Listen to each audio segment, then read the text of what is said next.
Iain Lee's Good Evening. Good evening.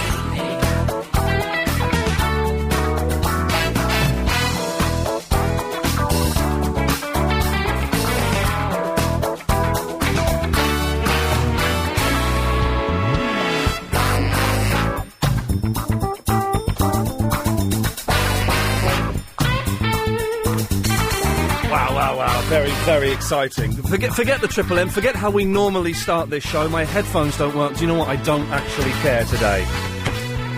Oh, man alive, I'm excited by this. Oh, chewing gum. Let me go to the chewing gum. How rude of me. How very, very rude. Sorry I was bunking off yesterday. There'll be a few of those over the next 4 or 5 weeks. I do apologise. We'll wait for the music to stop, and then we're going to just have one of my heroes on the telephone, and none of you can phone up and speak to him, I'm afraid. It's all me. Is that Peter Criss? How you doing, man? Oh, man alive, I cannot tell you how excited I am to talk to you. How's it going? Oh, man, it's nice. Thanks for having me. You sound very up. Things are great. Things are going really well. Now, Peter, let me put my cards on the table. We can create a world record here if you want. This could be, and I'm happy to do this, the first ever interview I'm sure you've ever done where we don't mention that band you were in. It's up to you. If you want, I'm quite happy to get into the Peter Criss record books for not mentioning that band. Well, look, I started, I'm a founding member of it, so I'm proud of being a part of such a historical, let's say, piece of music in our crazy rock and roll world. But I'm just really flying high on the fact that I'm back being Peter Criss. I'm not delusional, and I'm a musician again. Yeah. I'm working with musicians. I'm writing music. I'm really happy about this. You've got your new album out. It's out now, isn't it? Yes, it is. It came out last week. And how's it going? Because you have written. Did you write all the songs on there? I know you've produced it. Yes, I did. I did. Not, except for maybe 2 or 3 were cover songs. Yeah. But the rest I did with my guitarist Michael McLaughlin, who's now living in China. I don't know why. But well, hang on. What were the sessions so painful that he's moved to China? No, it's a crazy story. He moved there a long, long time ago and loved it and stayed there, married a girl, and we still kept in contact. So he sent me a couple of very cool melodies that I liked. So I wound up flying him out. He stayed in my guest house for a few months. Yeah. And then I have a studio in the home, so we started having the engineers come by and then go back and come by, and we started this project, and it just was infectious. It turned out to be way more than I didn't expect it. I did not think I was going to produce it, but I thought no one was more near and dear to this thing than I was. And I've worked with the great Ezra and Ponce and Frame and all, and I just felt, man, I have a lot of help. I had a lot of help. You get around guys like Paul Schaefer and Will Lee, Clifford Carter. I mean, they were really just amazing musicians. Well, Paul Schaefer's a fantastic musician, from the David Letterman band. I know he's played with the Beach Boys and all kinds of stuff like that, so to have him on board is pretty cool. Yeah, it was very cool for me because it was kind of a time in my life, and I'm getting to a point where I'm kind of playing music that suits my soul, and I've been dying to put out a kind of autobiographical piece of work that kind of takes you on a nice ride, literally, through life itself, with the ups and downs and the goods and the bads. When the great George Marino mixed it for me again, who did all Jimi Hendrix and Lennon, and he thought it was really a piece of honesty that he hasn't heard in a long time. I'm really wearing my heart on my sleeve, man, I guess. The album's called One for All. Let's get the business end out of the way. The album is called One for All. You can get it now. It's on Amazon, and you can buy it in record shops and all that kind of stuff. It is quite. I'll be honest, Peter. I've only heard the first 2 tracks. Right. I've not heard the whole thing yet. I was downloading it today, and then my computer packed up on me. But I've read a lot of reviews of it, and it is incredibly autobiographical. That must be a bit weird, putting yourself out like that, naked almost. You know what, man? All my life, let's face it, nobody's put themselves more out than Kiss, and I'll talk about it because we were wearing high heels and lipstick. Mate, nobody was kind of doing that in Greenwich Village, but it was accepted, but not all over. So I'm well used to getting hit in the face with pies. It's not a new avenue for me. I'm a tough kid. Yeah. I expect yays and nays. There's people who are going to go, oh man, this is just too something. And then and I've gotten such more, more good email than less bad email about how people have my Peter Criss fans and Kiss fans that I've stepped up a little more and actually, just got a little more musically, because I don't care what you say. You get to a point, you should get to a point as a musician, and three chords are great, and the anthem songs are great, and that's all great. But kind of when I think I've not only been around the block, I own some of it. I really made a lot of history being with the guys. Yeah. Yes, when we're together, we make a lot of noise, and separately there's a lesser noise. But you know what? I'm at a point in my life now where I got a really wonderful life because of these fans. I got a great wife. I've got my health. I'm down in my studio all the time. We finished a rock album, actually. I read you'd done 2 other albums at the same time as well. I got a swing album ready to be made. Oh, Many fantastic. good swing stuff that I really love near and dear, because I want it to be Gene Krupa. That's the reason why I took I was going to say, you're still playing the drums, are you? Absolutely. Fantastic. Because I was reading an article the other day about Ringo, and apparently Ringo Starr, he's not very well, and he can't play the drums anymore. Oh, that's sad. And that must just be heartbreaking. That breaks my heart. I actually mentioned the great Beatles in one of the songs that doesn't get better than this. Yeah. Charles Kipps wrote to me, and that would be heart-rendering. I don't know what I would do if I couldn't go down and play, man. I mean, I'm really lucky. I'm very healthy. I go to the gym. My wife takes good care of me. She's 20 years younger, so I got to be healthy. Well, 20 years younger. Hang on a second. You're doing something right, Peter. Well done. Oh, man, it must good lad. It must be. I think the good Lord above loves me. I'm a Christian kid, and I really am a very, I believe in that. And there is a lot of that in this record. Yeah. And I think we need that today more so than ever, because being in New York and going through the tragedy of 9/11, it was a day of infamy for me. I'll never forget it. Yeah. And I had to write about it. Being an artist, I had to get my pain on kind of musical terms, like little stories. That's kind of how I look at when I compose. And it was a really heavy time, and I see us now, including you guys. God, there's no place I love better than England. That there's so much tragedy there and everywhere around us that I'm getting, I hate the word older, but I'm getting wiser.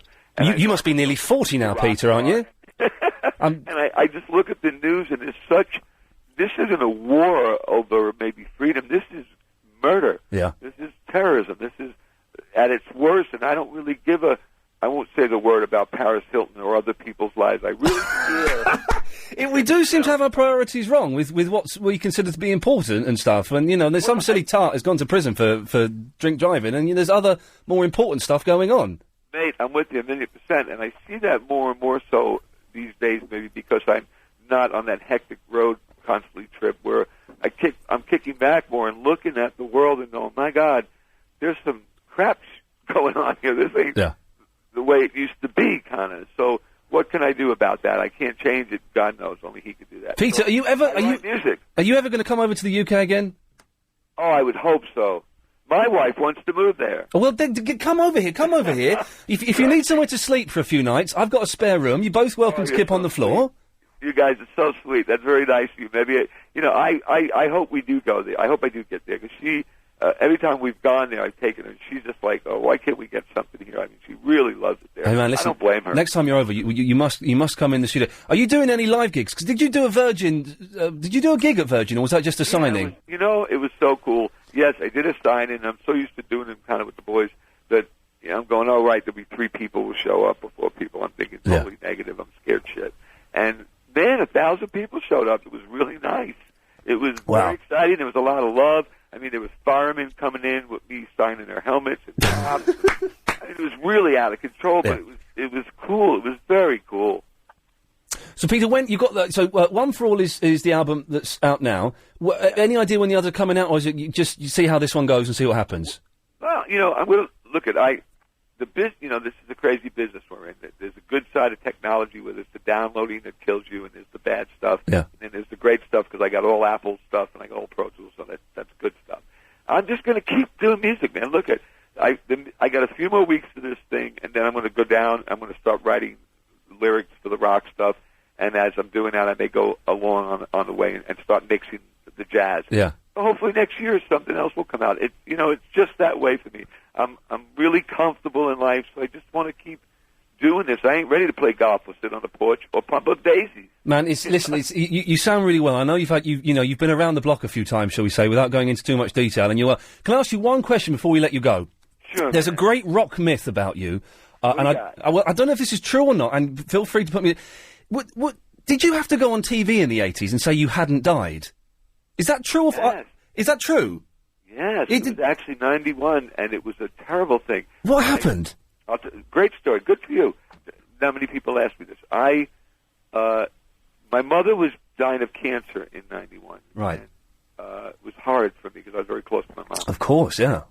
My wife wanted a divorce, and so I was going through that. And then all of a sudden, somebody calls me and says that I'm sleeping in the toilets or the streets or something. And I said, I have no time for that. I'm at my mother's funeral. I'm going through this remorse. It's enough for me. What are you talking about? And sure enough, then the press started showing up there. My father went crazy. He's like, what is going on here? I said, I know, Dad. So finally, when my mother was laid to peace, and I took a breakdown, which I really did. I mean, I dyed my hair blonde. I don't know where the hell my brains went. But I did wind up on the Phil Donahue show protecting standing up for myself and saying, who the F are you? How dare you go around saying you're me and messing my life up? My mother just died. I'm still not over that. I'm going through hell, buddy, in my life. So did you meet the guy? Or you just sued him, and I won a lot of money. Peter Criss, listen, man, it's a pleasure to talk to you. You are one of the greatest drummers in rock, and I think that you get overlooked sometimes in that list, but you're definitely there. Thank you so much, man. It's a pleasure, man. The album's one for all. It's petercriss.net as well. That's your website, isn't it? Yes, it is, mate. Peter, listen, man, God bless you. Thank you very much for bringing out a record, and thanks for talking to us. Take care, fella. God bless you too, man. Thank you so much for having me. Absolute pleasure. It's Peter Criss, ladies and gentlemen. Wow. Please, good evening. For anyone who doesn't know, and most people don't know, that was Peter Criss, who was the drummer from Kiss, the greatest rock and roll band of all time, ladies and gentlemen. And I thought it would kind of be, I'm trying to see if I've got any Kiss on my iPod. I don't know if I have, actually. I've only got 80s Kiss, which I'm not such a big fan of. Oh no, look, here we go. Let's listen to this. This is him drumming. Listen to the man. And I thought it'd be kind of cool to not mention the band Kiss, the thing that he's done like thousands of interviews, in his life. And, why is this not working? Oh no. Don't tell me my iPod thing isn't working. Oh no, we could be knackered here. So I thought we'd do the whole interview without mentioning what he's famous for. But Peter Criss, go and get his new album. It's fantastic. And he's a great rock drummer. Let's do some Triple M now. We'll do it for half an hour. We'll do it till 7:15 if that's right. Maybe I don't know. We'll see. 0870 90 90 973 is the telephone number. Let's go to line 2. 2, you're on the wireless. You think Peter Criss is still listening? No, I don't. Night falls on the city, finds me all alone. Come on, would you mind it? I'm trying to get my iPod to work. Just came on home. I can't stop the rain. I can't believe you don't know this. Why isn't my iPod working? What's happened here? Hang on a second. Ring Apple. Chris, why isn't my iPod playing? Or ring Chris. This is the whole show, Is it your iPod or the wire? Would you mind it? Got his fader up. I just came on home. I've got my fader up. Is the button lit at the top? Oh, hang on. Can't stop the rain. Which button shouldn't be lit? Here it comes. They should be both be. They are lit. Like Whoa! Can you hear that? Is that coming through? Can you hear it? Can you hear it or not? Oh, no, I can hear it. Can you hear that? Yeah. This is him singing as well.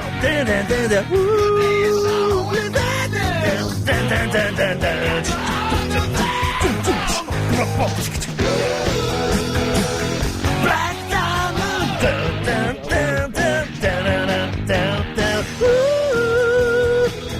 Black diamond. What a drummer! What a drummer! Rubbish song. So get out of here. What are you talking about? Rubbish song, for goodness sakes. 0870 90 90 973 is the telephone number. My emails have gone absolutely mad here. Because oh God, I'm going to be in trouble now. Yeah. Because I closed my MySpace account down, and then I've reopened it again. But I have no friends. I have less friends, right, than Verinda. I've got less friends than Verinda. What, that Muppet? Yeah, exactly. So I've desperately emailed everyone in my LBC email account saying, can you please make me a friend again? If you want, I could send a message out to all my 1,600 friends, if you want, and ask them if they'll... Yeah, well, could you do that, please? I thought you had done that. No. Right, okay, right. Anyway, so if you weren't it means everyone... I've got all these out-of-office replies, and, Oh, no. And everyone is saying that Facebook is the thing now, and I'm too late. And It is. Oh, nuts. Oh, God, look, everyone's having a go at me now. So I should, well, okay. Well, let's do it. MySpace is so yesterday. Oh, all right. Don't shock, just because we've not worked with each other for a month. Don't get all funny. It's good to have you back, by the way. Good to be back. It's good to see someone chomping on a sandwich. Yeah. Yes. So, well, okay. Well, let's do it this way. MySpace.com/The Real Iain Lee. If you were a friend, you're probably not now, go and rejoin. And I'll set up a Facebook as well, shall I? I don't know if I can be bothered. Right. Line 1, you're on the wireless. Hey, Ian. Hey, it's Fat Steve. Hey, Fat Steve, was it you who told me about... You're so beautiful, girl. You got me suicidal. Suicidal. Dun, dun, dun, dun, dun, dun, dun. No. Okay, well, in that case, well, because someone from America phoned me up and said, "Oh, that song is going to drive you mad," and the song has driven me mad. Have you heard it? I'll check it out. Suicidal, suicide. No, don't, because it will drive you insane. I've just heard it all weekend. Wow. Peter Criss, very impressive. The greatest rock drummer, the completely overlooked in the history of rock drummers. Hang on, here he is.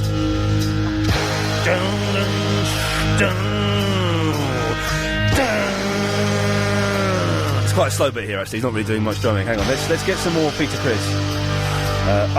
Here we go. Oh, here we go. Listen to this. Nice bit of cowbell.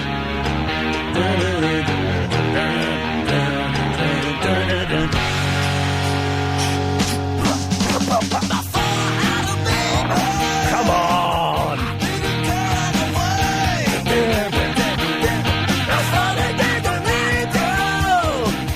Didn't know what to say.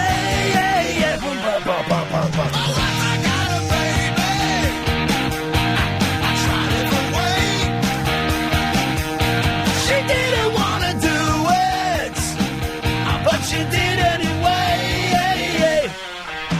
Now, baby, please don't refuse. You know you got nothing to lose. You got nothing to lose. Oh, I could listen to that all night, Steve.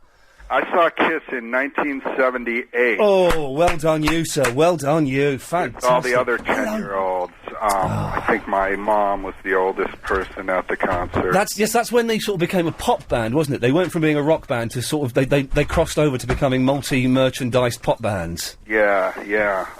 Hey, excited. Speaking of Kiss, yes. Gene Simmons makes an appearance on the Tom Green Show. Oh, really? I don't know. Are you familiar with that at all? Is that his internet show? Yeah, he's got a podcast. Yeah. You should definitely check it out because he has great guests. It's an awesome show. You have to speak up a bit, Fat Steve. The cleaners are in. Bob Odenkirk's a guest on one of the shows. I've seen the Bob Odenkirk one. Where they try and phone David Cross up. Yeah. And yeah, he mentioned that David Cross was a big Lost fan. Oh, really? Yeah. I wish I'd known that when I wish I'd known that, Steve, when I interviewed Grumpy David Cross. Yes, would have been an excellent talking point. Apparently he's fanatical. He's what? He's fanatical. Steve, I'm going to have to go. The cleaners are too loud. All right, tell him to turn off the vacuum. Take care, fat fella. There we go. Let's go to line 3. 3, you're on the wireless. Hello? Yeah, can I give you my number to call me back? Why? I want to speak to Iain Lee about Peter Criss. You're speaking to Iain Lee? Oh, hi, Iain Lee. Yeah, talking about, I used to know Jerry Nolan, who used to teach Peter Criss how to play the drums. In Oklahoma, he used to be in the New York Dolls. Oh, yeah? Yeah, so I used to play with Jerry Nolan in the band called The Idols. Oh, He used to tell me loads of Peter Criss stories. They used to stay up late at night, and his mum used to make them sandwiches, and they used to watch, like, John Garfield movies. Wow. He sound... Oh, thank you very much. He sounded like the nicest man ever. Yeah, I never met Peter Criss, but I used to hang out with the guys from the New York Dolls and the Sex Pistols. I played with Sid Vicious and wow. Hang on a Jerry second. Nolan. There's an album coming out actually this year. There's some live performances from that. Wow, fantastic. Yeah. Well, that's very cool. My name's Steve Dior. Oh, hang on. What's that? Steve Dior. Steve Dior. I played in the Idols with Jerry Nolan and Arthur Killer Kane from the New York Dolls. Hey, nice one, man. Well, listen, thank you very much for calling up. It's a pleasure to talk to you, sir. Yeah, you're welcome. Cheers, fella. There we go. Right. All the rock stars are calling in this evening. You're all right. Thank you for that. Okay. Lovely. Okay, you all right with that under your chin? What's she got under her chin? She's got a big hose. Are you all right with the... So ask him if they know any caretakers. Oh, it's caretaker special tonight, by the way. Yeah. What's that? Tonight, well, let me tell you, Helen. Tonight we're celebrating the magic of the underlooked caretakers. Not janitors, though. We're not interested in janitors, but caretakers only. Jeez. We're celebrating magic. So if you've got a story about a caretaker, or if you are a caretaker, then give us a call. 0870 90 90 973. And we can do that. There we go. You know... What? I noticed that when Nick Abbott's in... Yeah. I noticed when Nick Abbott's in, they don't do this. Oh, he has zero tolerance to cleaning. If you dream of being your own boss... LBC 97.3. Iain Lee's Good Evening. Call 0870 90 90 973. Could that have been any more messy? So, okay... it's Music Tuesday as well, by the way. Did I mention that? Yeah, it is. Which means we can play music. Hang on a second. Okay, let's play this. I found a new band. Now, Helen, see if you recognise this tune first of all. This is what got me into this band. Hang on, where is it? Oh, okay, so this is my new favourite band. So before we play some stuff off the album I received yesterday, this is someone sent me this, and this has got me totally sucked into this band.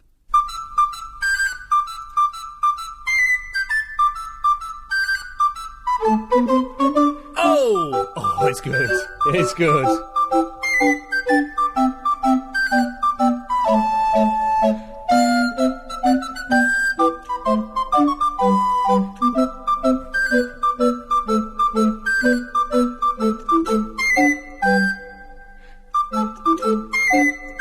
Do you recognise it, Helen? No. How about... It's that! It's the band version. Okay, here's another. Let me play this. This is... Hang on a minute, where is it? It's the Kurikorda Quartet, and surprisingly, they're Japanese, as everything is these days. Hang on, see if you recognise this. This is fantastic. This is just the most joyous bit of music I've heard in a long time. It starts off quite quiet, hang on. Oh, hang on, I've got the wrong fade up. Hang on, there we go, here we go. Oh, no, that's not it. Ignore that, that's a bit rubbish. Here we go. Oh... I just listen to this in the car again and again and again.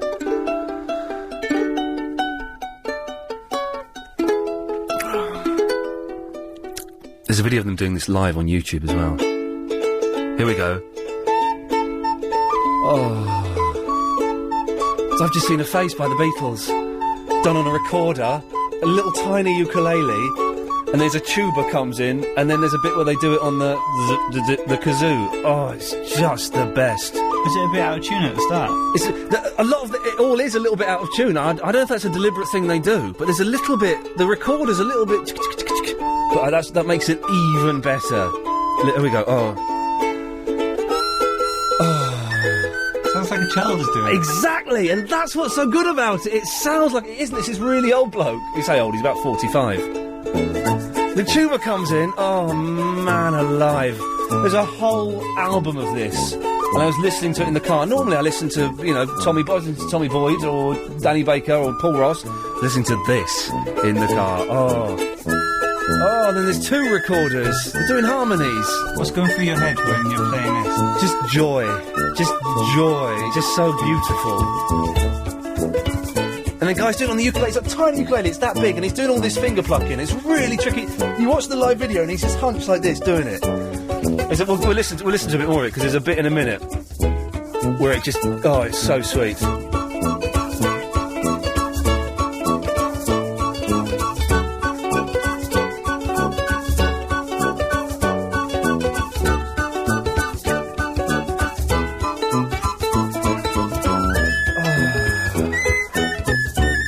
Listen to London's LBC 97.3. London's biggest conversation. We're playing Japanese recorder music. Oh. Alright, so it goes all mellow, right? Then in about 26 seconds, 36 seconds, it just goes... Oh, it makes me want to cry. I don't know why. It's just...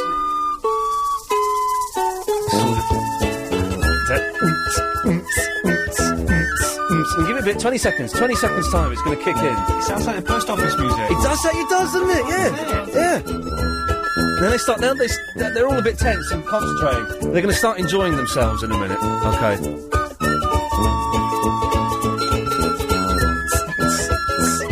It's like the Arcade Fire in reverse. Is it? I'm not that familiar with the Arcade Fire.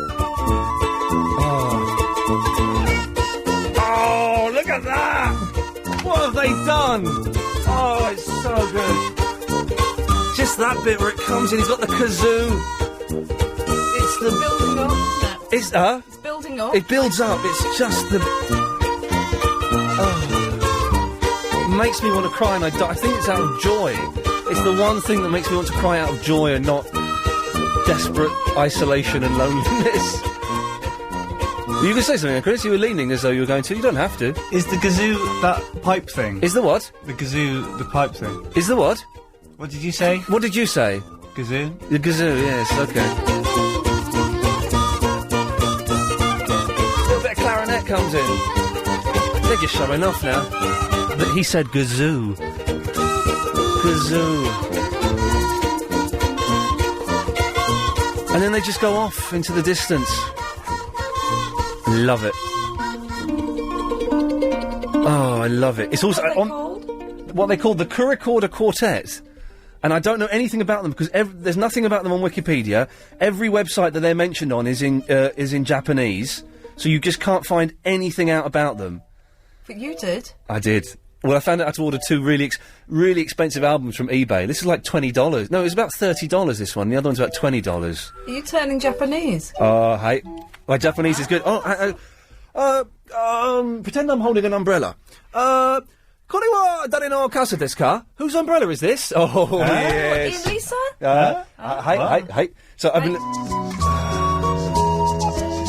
I tell you what this album has also got. We'll take some calls in a minute, shall we? It's also got, if I were to be in a sitcom, if I was to be like 50 in a sitcom, and I was married to, I don't know, Felicity Kendall. Yeah. And we had a slightly wayward kid who was at university, and we lived next door to some old people. I think this is it. This would be the theme tune. Is it this one? Or maybe it's the other one, hang on. No, it's not this one. This one's not, hang on. No, that was if I was in a lower low. This one. This would be the theme tune to my sitcom if I was about a man who's going a little bit mad. Like a Reggie Perrin kind of thing. He's having a breakdown. The opening titles are me walking to work with a briefcase. That's how I imagine it. Taking my hat off to ladies. Can you say all this in Japanese? Huh? Can you say all this No, I've only had 2 lessons. I can only ask whose umbrella is this? What's your mobile telephone number? Kaitai no denwa bango wa nanban desu ka? And that's it. I know the first 10 letters. I can write red, top. Top is ue, like ue la top, I remember it. Ue. And blue. I can write squid, because squid is like Mika, but without the M, so it's Ika. And E is the second letter, and Ka is the 6th letter. And oyster is Kai, so you can swap the letters around. So you're doing the calligraphy? Oh, yes, I'm doing the letters. Kanji? Yeah. No, it's the... I can't remember which one they are. Is it the kanji? There's 3. There's hiragana, there's katakana... I can't remember, anyway. When will you ever have to write colours? Shut up. Good day to you. Taking my hat off there. So it's all... Anyway, so it's all going Japanese. We should take some calls, probably, I guess. Let's go to line 3. 3, you're on the wireless. Hello, Ian. Hello. Yeah, I've got to get that music. How did you get it? Isn't it the best thing in the world? It just made me so happy. The whole album is... That's to be honest, that's the poppiest one on the album, but the whole... I mean, it's just fantastic. It's just so pure, isn't it? Pure kind of... Well, if you go to YouTube, you can see them doing that live, and they're called the Kurikorda Quartets. Kurikorda? It's Kuricorder. C-O-R-D... Yeah, Kuricorder. Kurikorda Quartet. And they're brilliant. And you can't get their stuff anywhere. You can't get it on Amazon. They had one album on Amazon.com for $40. And I got mine from I think mine are from Korea. Yeah. And they're Japanese, and it's just fantastic. It's like, because I was in a bit of a flat mood, and I put it on, and I was just like, oh my God! Yeah, it's the most joyous bit of music I've heard in a long, long time. Beautiful. It's like so innocent, yeah. isn't it? And Chris says it's like kids playing it. Yeah, And your point is, where's the criticism in that? They're not. They're grown blokes. But I like the fact that it's slightly imperfect. You know. Oh, it's just beautiful, and like you said, all the kind of the squeaky bits, and the bit where the last one you played, and everything kept coming in, and then another thing had come in. And it's. God, it can't get better, and then there's like the kazoo, and God. Well, Fee, listen, good luck finding it. I had a dog of a job finding it, but if I find it, if I do, I'm going to keep looking for a website or something. If I find a link, I'll put it on on the LBC website. I'll do. Thank you, Fee.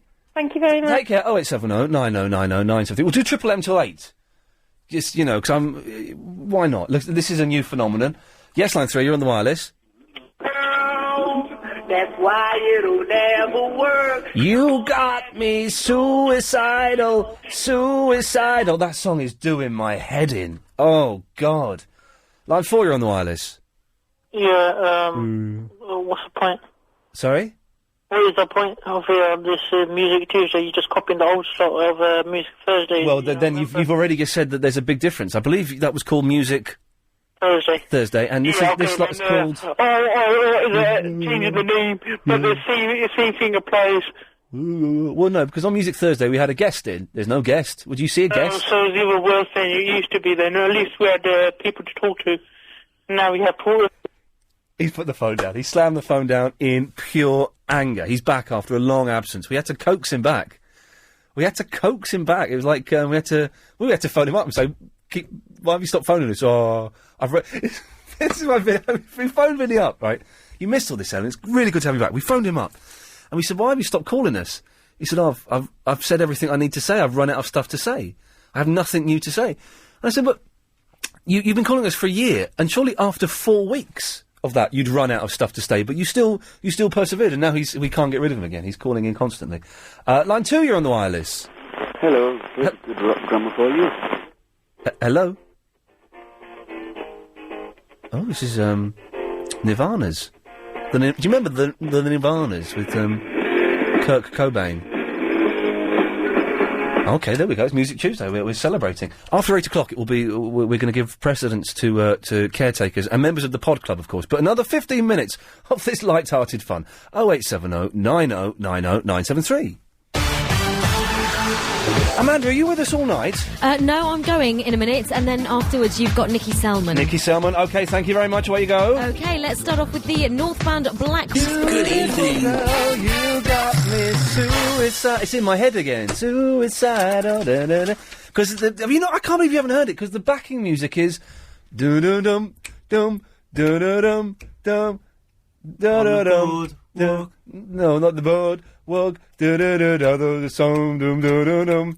I can't remember what the song is. Not the boardwalk, dum, dum. When the night is dum, dum, dum. No,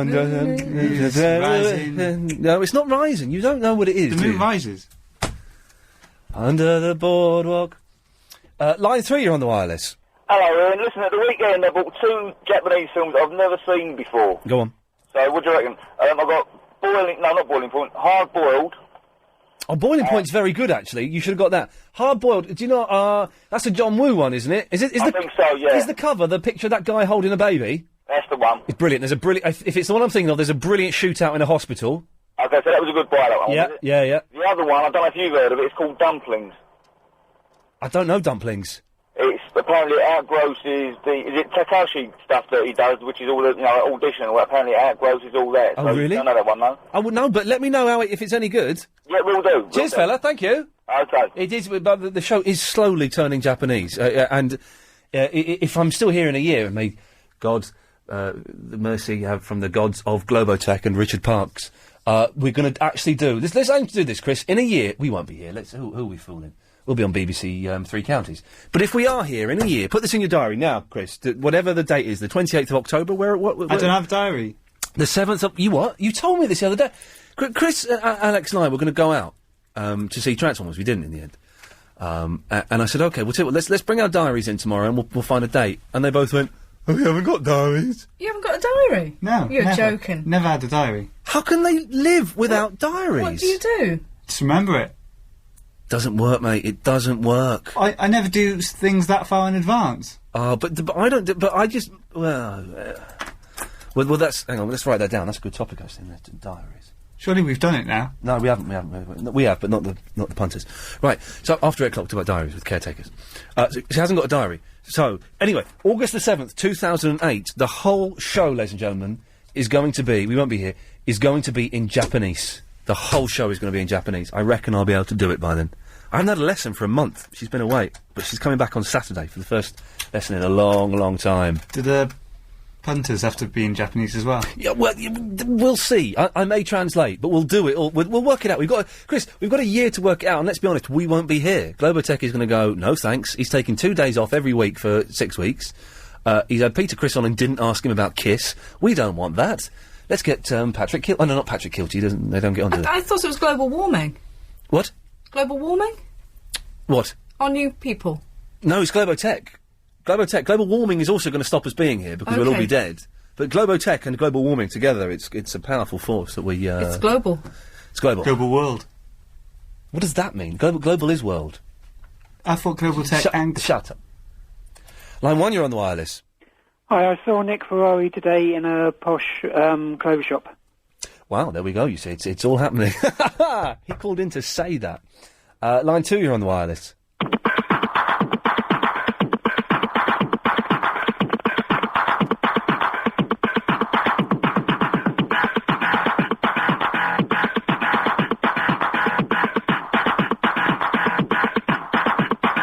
That was good, wasn't it? Thank you for that. Line 3, you're on the wireless. I was happy in the haze of a drunken hour, and heaven knows I'm miserable now. It's Morrissey, will you stop phoning us up? It keeps phoning up. Line 1, you're on the wireless. Yeah, go on, speak to us. Fish. There we go, you see, that's all he does now. That's all he does. 3, you're on the wireless. Good evening. Good evening. How are you? I'm very well. I think you owe me an apology, don't you? I owe you a what? An apology. What for? You remember. Thinks, scratch his head. No, I don't remember. 10, you're on the wireless. Yes, hi. The song is Stand By Me. Yes, I think we got there in the end, but thank you. Okay. Thank you, there we go, lovely. She had a nice laugh, didn't she? If you could bottle that laugh. Ooh, that'd be weird, a bottle of laughs. Line 9, you're on the wireless.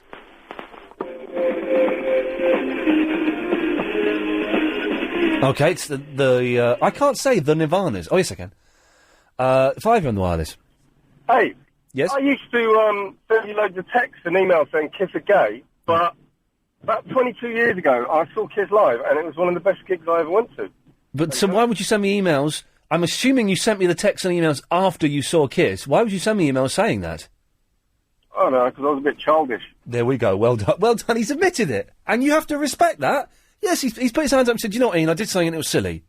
And we didn't say sorry, but I take that as an apology. So thank you very much. 6, you're on the wireless. Laugh and the world laughs with you. Laugh and you stand alone. Thank you. Thank you. Very, very wise words there. Line 7, you're on the wireless. In the woods there grew a tree, and a fine, fine tree was he. And on that tree there was a limb, and on that limb there was a branch. Ooh, that's scary. That made me uncomfortable, that. I don't know. Yes, Line 2, you're on the wireless. Good evening. Good evening. How you doing? Yeah, good. Yeah, cool. Yeah, cool. Have you seen the movie yet? I saw it on Saturday. Was it good? Don't go to see it in screen 1 of the Muswell Hill Odeon because you sit like a mile. I bought the most expensive seats. You sit a mile away from the screen. The first third of the cinema, there are no seats. Why? I don't know why. Stupid. It's a big drop. See, the first third, there's nothing. There's nothing there. Nothing. So you sit in the back 2/3, and I had the most expensive seats, £8. Yeah. But in front of us, there were like settees. So and we went and sat in the settees once the film had finished and went, actually, this is more comfortable. I didn't get that. And the sound is awful there. The other 2 screens are brilliant, but that was... didn't get front seats. Well, they were pretty much front seats, but there's a third missing, and there was... these were billed as the most expensive seats on the computer. Could you see it very well? Not really. Well, it was miles away. I kept saying really loudly, why is the screen so far away? Hoping someone would move the screen closer, but they didn't. So did you see it for a while? Not really. I saw the film. Yeah, it was all right. It was good. It was good. Just some good bits. Can I do my games, mate? Because I didn't do it yesterday because you wasn't here. Well, we can only do it on Mondays and Fridays. I am Monday and Friday, innit? Yeah, and I'm not here Friday. Oh, where are you Friday? Ah. I always use my mirror when I'm driving. Oh, that's is that on your Facebook? Iain Lee's. Is that in your email? Do you know have you had an 087 email? 9090973. Oh, Chris is getting emails from. Am I allowed to read? Is that about the play? That was ages ago. Right, well, this is very weird. There's a new thing on. We've changed all the computers here with Globo taking over. We've got good computers now. Well, we haven't. They're the same computers, but the program has changed. And it just popped up on my screen. You have an email from Verinda. But it wasn't me. It was Chris. I'm in Chris's account while we do the show. And ages ago, on the 12th of June, Chris sent an email saying, Iain doesn't know about what the script is, so don't tell him. Does it all make sense? It's a bit thrown together. About the play that we did. The play that Helen and Chris ran. And Verinda has just emailed back saying, OK, yes. 2 months later. 2 months after the event. He's got a lot to catch up on. I'm having trouble speaking tonight as well. You know, on the computer, we used just saying like your private email pops up. Yeah. With the alert. Well, but it's like an alert. But why would you want? But it's his alerts pop up for me. Yeah. So you logged in, Chris? Yeah. He's proxying me. He's proxied me off. He's proxied you. Yeah. That's embarrassing. That. Yeah. What, proxying? No, not the proxying. The popping up thing. Line 4, you're on the wireless. Oh, hello. Hello there. Hello. Hi there. Hi. I just wanted to say, play Misty for me. Okay, now that's actually scary. Hands up, who's seen the film Play Misty for me? Me and Helen get the reference. Chris doesn't. We'll explain it to you during the news. Thank you. It's a film. I haven't seen it for a long time. It's a brilliant film. Clint Eastwood is a DJ, a late-night DJ in California, if I remember it correctly. And a woman phones up every night and says, could you play Misty for me? And he goes, OK, and Misty's a song, and he plays it. In the end, she tries to kill him. I don't like Clint Eastwood anyway. It's a good film. But no, you wouldn't want him dead, though. Play Misty for me. But now that's become a synonym, is that the right word? Mm-hmm. For mental people. Women. Mental women who stalk. Not saying that person was a stalker, but that's... But she could have just phoned up to Iain, I'm a mental and I'm going to kill you. And it would have had the same... Would have been less frightening than her saying, play Misty for me. She's not helping her case, then? Her case has not been helped in the slightest. We'll take one more Triple M, then we'll play by normal rules. Line 2, you're on the wireless. Yeah, OK, well, see, the Nirvanas are really calling up... I can't say the Nirvanas. Oh, yeah, I can, it turns out. 7, you're on the wireless. Hello, Iain, it's Craig from New Malden. Hello, Craig. Hello, you all right? Yeah, very well. There's 3 topics. One was going to be Pod Club, but the other one was I'm a caretaker. Yeah. And the third one was the LBC promotion. Craig, stay there. Chris will take your details. Chris, call him back. He's going to be the first call proper. I'm having trouble speaking at the moment. It's these tablets. A very dry mouth. Anyway. 0870 9090 973. So what have we got? We've actually got stuff to talk about tonight. It's a caretaker special. If you're a caretaker, give us a call. Anybody who hasn't got a diary, give us a call. That seems like the most insane thing ever, to not have a diary. And if you're a Pod Club member, I think we're talking about February the 28th. I will check for you. 0870 9090 973. More of your calls after the latest news, isn't it? LBC 97.3. Iain Lee's Good Evening. Or maybe it was February the 23rd. We'll ask Chris. Chris, what was the Pod Club show? Was it the 23rd or the 28th? Oh, I just popped it up on an email at the bottom. Oh. I think it may have been the 23rd, actually. The 20... No. It's 28th. It is the 28th, yeah. February the 28th is the Pod Club show. If you are a member of the Pod Club, I hope you've been listening to it over the weekend. You can give us a call at any point, 0870 9090 973, and talk about that show. It was a good one. I've not heard it, but I remember it. Twins, Dr. Khan, accents and swearing. Iain asks 2 medical experts about the creation of twins, Dr. Khan and Dr. Marcus. And funnily enough, last night, Clive was asking about twins. Was he? And asking almost identical... I'm not in any way saying he's ripped us off, I'm saying it's just one of those coincidences. But asking about, can you have identical twins if they're different sexes? Plus, who has the thickest accent? Now, that is actually quite a good show. So, was Clive talking about accents as well? Probably. Yeah. It was good last night, Clive show. He did something that I was envious that we hadn't thought of. He sent Bob out to deliver the the thing where people come up with lame publicity things for the show, and we give them money, and no one on our show has really taken it very seriously, and we just can't give that cash away. You know that competition? Oh yeah. Yeah. Well, Clive's listeners are taking it very seriously and are doing a bloody good effort. And he sent Bob out to deliver the money, deliver the money. But I don't have a car. No, it doesn't matter. I'm saying he did that. There's a call from Aurora, Illinois, United States. Get that, and I'll finish this conversation as though you're listening, but you don't have to. All right. Yeah. And he sent Bob out to deliver the money. Now, I fell asleep, I'll be honest, before... Now Chris has got an email from Verinda saying Michael Winner has died. How weird. So I know that that Bob got back safely, because I saw him this afternoon, but I don't quite know what happened. The woman, because they phoned the woman up, said, Bob's going to come and drop the money around. She sounded like a nympho. It sounded like Bob was never going to get out of there with his trousers intact. What's this competition? Oh, it's a brilliant competition, but our listeners really haven't taken on board, where we have a sum of money to give away, Clive and myself, £500 each, and if someone can come up with a good way of promoting the show, and does it, and then gives us visual evidence, we give them money. Craig, you want to talk about that, don't you? Yes, I did. Oh, excuse me. Yeah, I had 3 topics. Do you want to do the promotion one? Let's do the promotion one first, because Helen doesn't know about it, and we can use this as an example of how it works. Right, did you get the email I sent today with the new pictures? I did get the email of the new pictures. Yes, hang on a second. Where is it? Yeah, I didn't know if you wanted the Iain Lee at the bottom or whether it's just for the LBC. Oh, do you know what? One of each. Do you know what? I've deleted it. I've dilated my I've deleted it. Hang on a minute, because I've had all these emails. Hang on a minute. It'll be in my trash somewhere. LBC promotion take 2. LBC promotion take 2.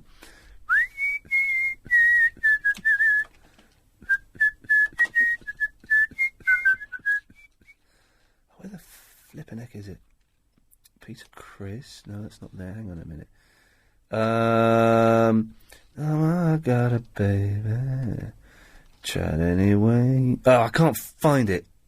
Nuts. Do you want me to email it again now? Could you? Talking. Could you please? Yeah. That would be good. Okay. Yeah. So this is your plan to promote the show. Yeah,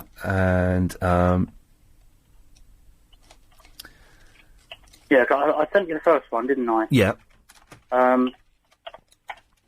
Which was like the smaller one, just using dinosaurs and plastic cups, and then I did a bigger one with these white plastic trays. Yeah. And that's spread out over the playground, so you can see it quite well now. Right. Let's see. So let's get this right. You have made a big display in a playground. Yeah. Of LBC.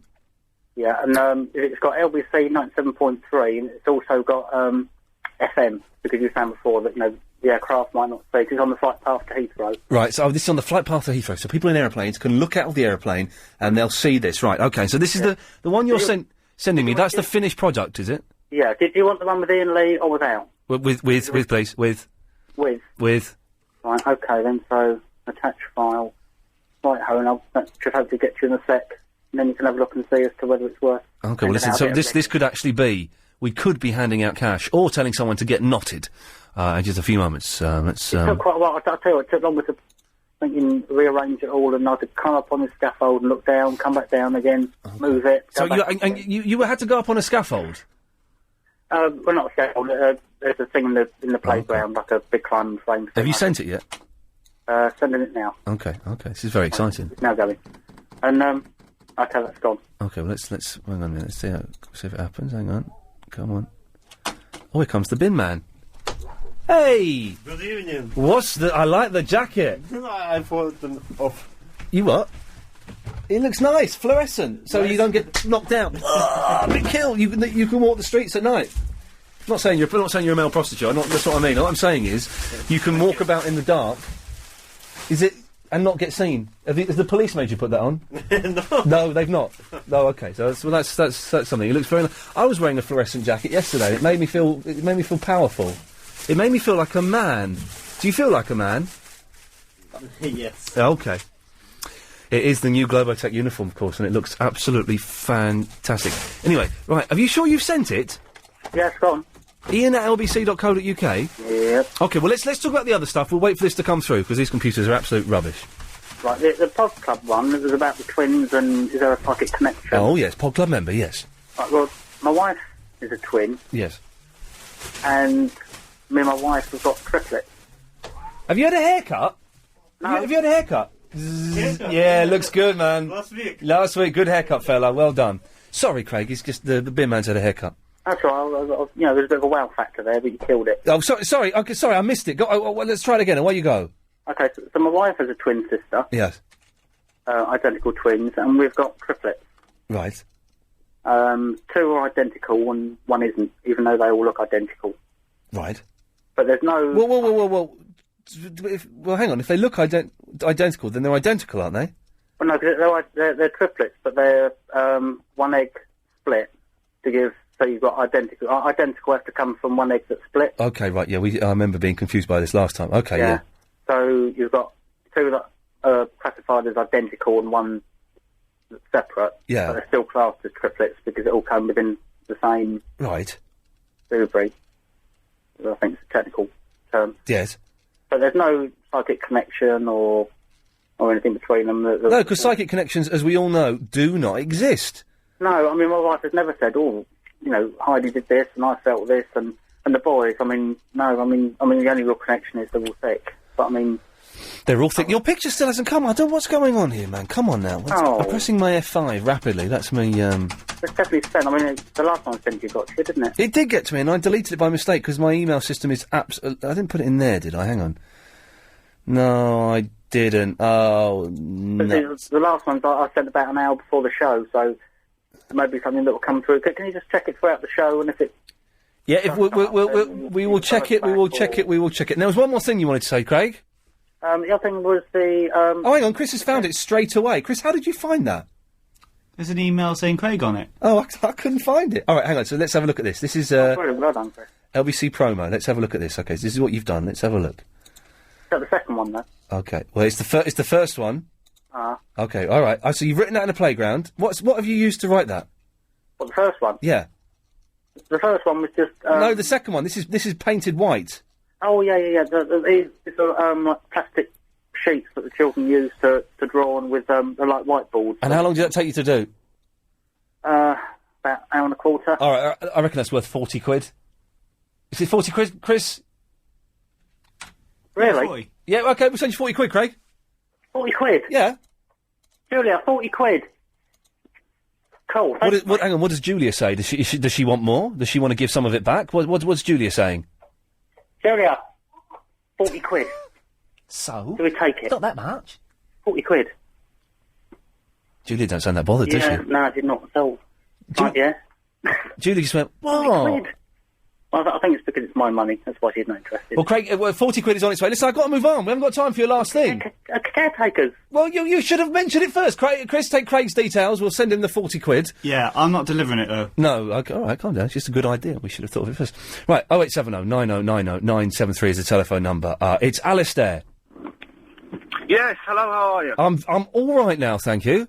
Good stuff. I've had a great evening, but we won't go down that road at this stage. I just was wondering... What do you mean you've had a great evening?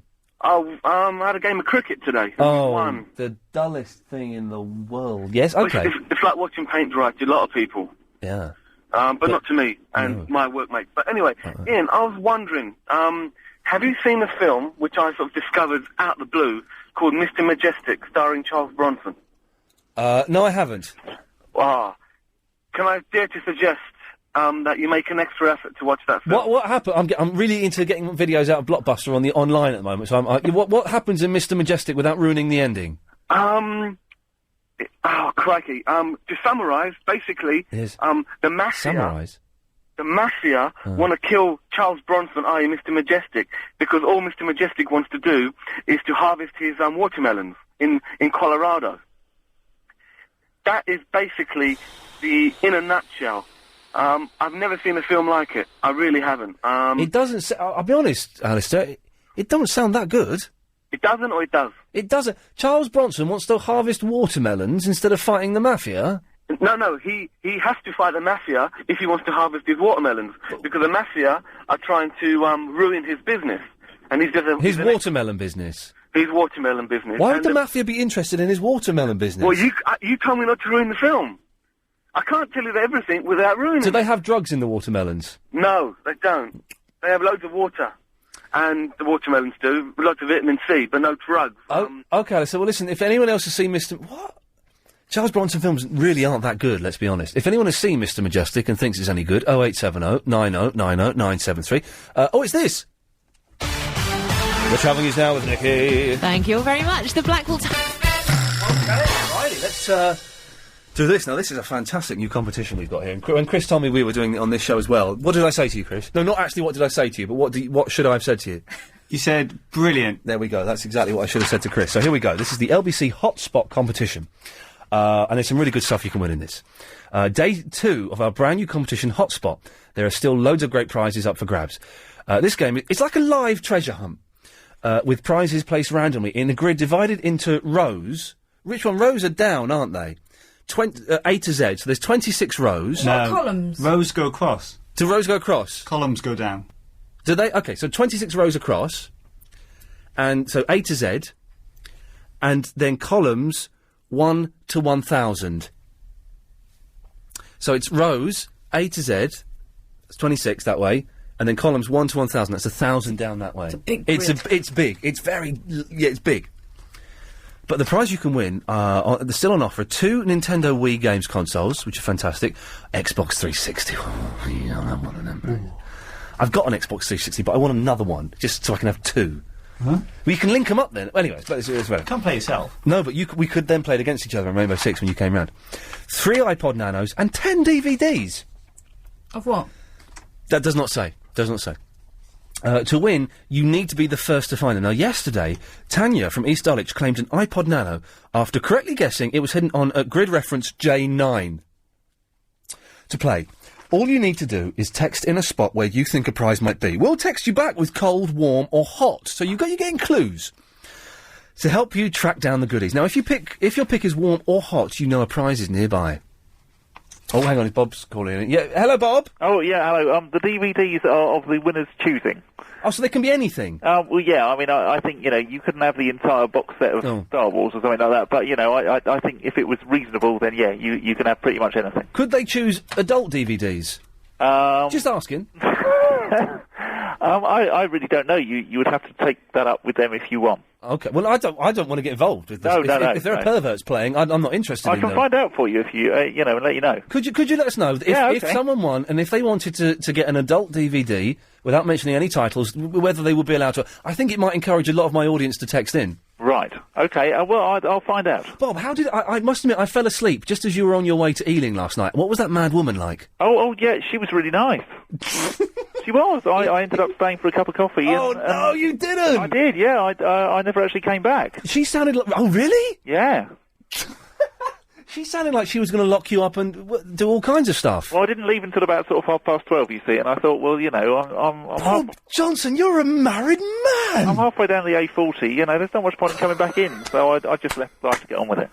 Oh, I wish I hadn't dozed off. Oh, cheers to that, Bob. Thank you. Do let us know about the DVDs. Yes, I will. Cheers, okay. Bye-bye. There we go. Bye. I did not know that. I'm getting that podcast. Flippin' heck. Okay, we haven't given out a phone number yet, so we're all right. Anyway. Can I just ask a question quickly? Okay, I haven't given out the phone number, so we can stop for a second, yes. Alex just wants to know, is it, the numbers... Let Alex ask. Oh, yeah. Alex? Alex? Yes, Alex? Oh, hi, how are you? I'm so glad you're back. I can't listen to him, Nick. I have to go and do something else. Oh, well, I'm a big fan of Nick Abbott. He's filling in for me on Friday as well, so...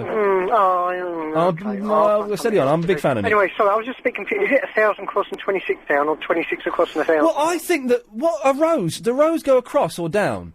Well, a row goes across, but if you're counting rows A to Z, that's 26 rows. Yeah, so that's 26 across then, and 1,000... 26 down. You have 1,000 columns across. Well, is it row? Well, that's why I just ask you, do rows go across or not? Rows are horizontal, and you count them from top to bottom. So you... Okay, so... columns are vertical. That's what I've been asking. That's what I've been asking. That's what I've been asking. That's what I said first of all, and then my team... Right, but My team Yes, said I got no. very confused by the intertune. You're right. It's 26 A to Z downwards, and then 1 to 1... 26 rows of A to Z. And then 1 to 1,000 columns 1,000. from left So to that right. makes only 26,000 squares in the grid. Yes. Excellent. So the odds are... I hope that clears things up, Alex. Do have a go. Absolutely. I certainly will. I'm going to carry on listening to find out more. Okay, well, do listen, because I'm about to give out the important details now. So, to pick a spot from the grid and to hunt for a prize, text LBC and a space followed by your chosen grid reference. So Tanya from East Dulwich obviously texted J9. And you send that to 88821. Then it's written in brackets, the number, 88821, so just in case. Alison Bell's doing it. I am joking. She was very good today. Filthy. Did she really say that to Paul Ross? Anyway, so it's LBC and a space followed by your grid reference to 88821. Now, the first player to find a prize wins it. Each go on your mobile costs £1.50 plus your standard network rate. For free entry... Excuse me? Free entry? That must be on the web. I found a loophole, mummy. For free entry and full terms and conditions, go to lbc.co.uk/competitions. Over 16s only. Hotspots ends 11:30 p.m. on Friday. Okay, there we go. David is in Aurora, Illinois. Hi, Ian. Hey, David. It wasn't you who told me about "You Got Me Suicidal." No, that wasn't me. I was the one who sent you the email about turning Japanese. Okie dokie. So someone from America called in and said that I'm... Anyway, right, okay. So, what can I do for you, David? I was just talking about the podcast. To say it was it was very strange that last night Clive was talking about twins as well the same day that I was listening about twins on your podcast. February the 23rd, Pod Club members are listening to it and phoning up all week to talk about it, and we were talking about twins. And yet last night Clive was having an almost identical conversation. Yeah, almost psychic. Almost psychic, but it was... Now, I've not heard the 23rd, but if I remember it correctly, it was quite a good show, wasn't it? It was a very good show. It was a show which you told your friend that bikini was the capital of China. Oh, was that when Kate phoned up? No, yeah. Kate Lawler phoned up, and I saw her about 2 months later. I love Kate. And I said, Kate, we were with a group of people. I said, Kate, can you go on, show off everyone. What's the capital of China? She went, I know this, it's bikini. And she actually thought it was. Bless her. Oh, I'd forgotten that she'd phoned up then. Yeah. And it was also the week which which Richard Madeley wrote all his comments about you in Q magazine. Oh, no, don't, 'cause I'm trying to make peace with Madeley. I was asked to go on Richard and Judy just the other week, and I couldn't do it. But I did try and get a message of peace to Madeley, so, oh, blimey. Well, we'll see how... He's not got back to me, so we'll see how that goes. So quite a controversial show, all in all. Very much. Coming from the Birmingham area originally, I felt very guilty about being a boomy or whatever it was like. Hang on, how long have you been in Aurora, Illinois, then? Because you ain't got no... You sound like a Canadian. I do not sound like a Canadian. I've been here for about 7 years, but... Okay. You do sound Canadian. You say a boot and stuff like that. Probably I've always thought that people always occasionally think that I'm Welsh, but... well, over here, that's usually I'm being confused to be South African or Australian. Okay, okay. You don't sound... I'll be honest, you don't sound... you sound kind of accent-less, really. You definitely don't sound Brummy. Well, say when you go to when you have to go to the drive-in food areas, they can't understand the word that I say anyway. So I always have to idiots try and flatten my accent to make it as intelligible as possible. Whenever I go to America, they think sometimes they think I'm from Manchester. And then last time I was there, and I was talking to some woman in the street, and she said, "You're not British, you're American, putting on an accent." I said, "Well, no, I'm British," and she thought I was putting on a fake British accent. Silly mare. Yeah, so South African seems to be quite a popular one, and occasionally people ask if I'm Dutch. I'm never quite sure why. Oh, no, now you said that, I can pick up a hint of Dutch, maybe a little bit German. There's something there. David, have you got a diary? I do have it. Well, I do have a diary, my desk diary. I'm not one of those rubbish ones where, dear diary, today I didn't do anything because I'm sad. I could not function. Oh, Helen's pulled a face at me. So have I just dissed diaries? I'm just going back to him. I can't believe you've not got a diary. Yeah. Him being Chris. Being Chris for the, yes. Chris? Yeah, well, I don't. Okay. Chris hasn't got a diary, and it just strikes me as insane. How can anyone survive from day to day without a diary? I don't know, I feel lost without one when I'm on Saturdays and Sundays. Yeah. What? Oh, because it's at work? Yeah, because it's at work. I always have mine with me, and I didn't have it. I haven't got it today, which is I've left it at home, which is my. Oh no! Oh, there we go. I've got it now. If I didn't have it today, I would be knackered. I had two things today that I had to cancel. I've got doctors tomorrow. Then I've got to phone someone up, and then I've. Anyway, David, listen. Thank you for that. Okie doke. Cheers, fella. There we go. It's Aurora, Illinois, of all places. It's the G-Man. Yeah. You alright? Yeah. You alright? Not really. Why? Is that your baby I can hear in the background? Yeah. Can you tell him to shut up? What? Can you tell him to shut up? Shut! Yeah, you shut up. Right, what do you want? What are you doing? Radio show? What are you doing? Don't care. Bringing up a radio show. Okay, well, do you want to get to the point? Oh, yeah. Why are you on Richard and Judy? Well, I'm not on Richard and Judy. They asked me to go on there to review the Simpsons film, and then... Is that it? I couldn't do it because about your radio show? My second bed was coming, the one that didn't fit. No, not about the radio show. So you blew off Richard for your bed. Is there any point to this call, or are you just going to make cheap innuendos? Was that an innuendo? I don't even know what one of them is. Am I cut off yet? Oh, I'm still in it. No, you're cut off now? Why? There we go. Right, 0870 90 90 973. Yes. Need help quitting smoking? LBC 97.3. Iain Lee's Good Evening. Call 0870 90 90 973.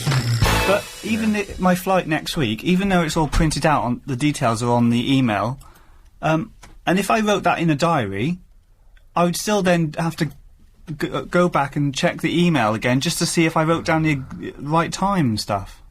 I'm not even listening to you now. That's what the Recorder Quartet looked like. Although there's 6 of them there. Those ones at the front of the 4. I don't know who those others... There's 6 of them. I love it. I love it. I love them. Anyway, my new favourite band. Whatever, Chris. You're an idiot for not having a diary. No, you are. Anyway, I tell you what, look, we can see what's happening on Nick Ferrari tomorrow, Wednesday the 8th of August, because Jessica has emailed it. Okay. So, Kirsty Walker is the paper reviewer. Who's she? She's the political journalist for the Daily Mail. Banksy's on. Banksy. She managed to find someone. She was having trouble finding a booking. She got Banksy. It's 9 minutes past 7. Are the BBC right to give out such big bonuses? We heard them struggling to find someone. They got Banksy. Banksy will do it for 25 quid. Oh, God. What does CCMU mean? Can you make me up? Anyway, it's Janelle Richardson. There was make me up. That's You can make me up. The CC make me up. Okay. There was only one thing wrong with my body. I needed calf implants.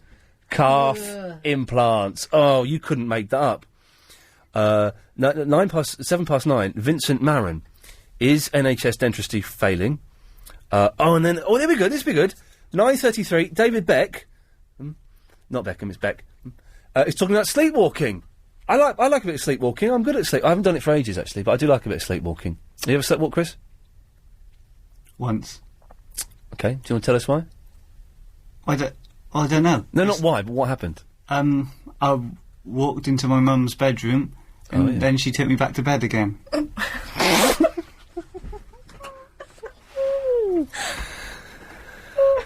Hang on a second, I believe it's time for one of these.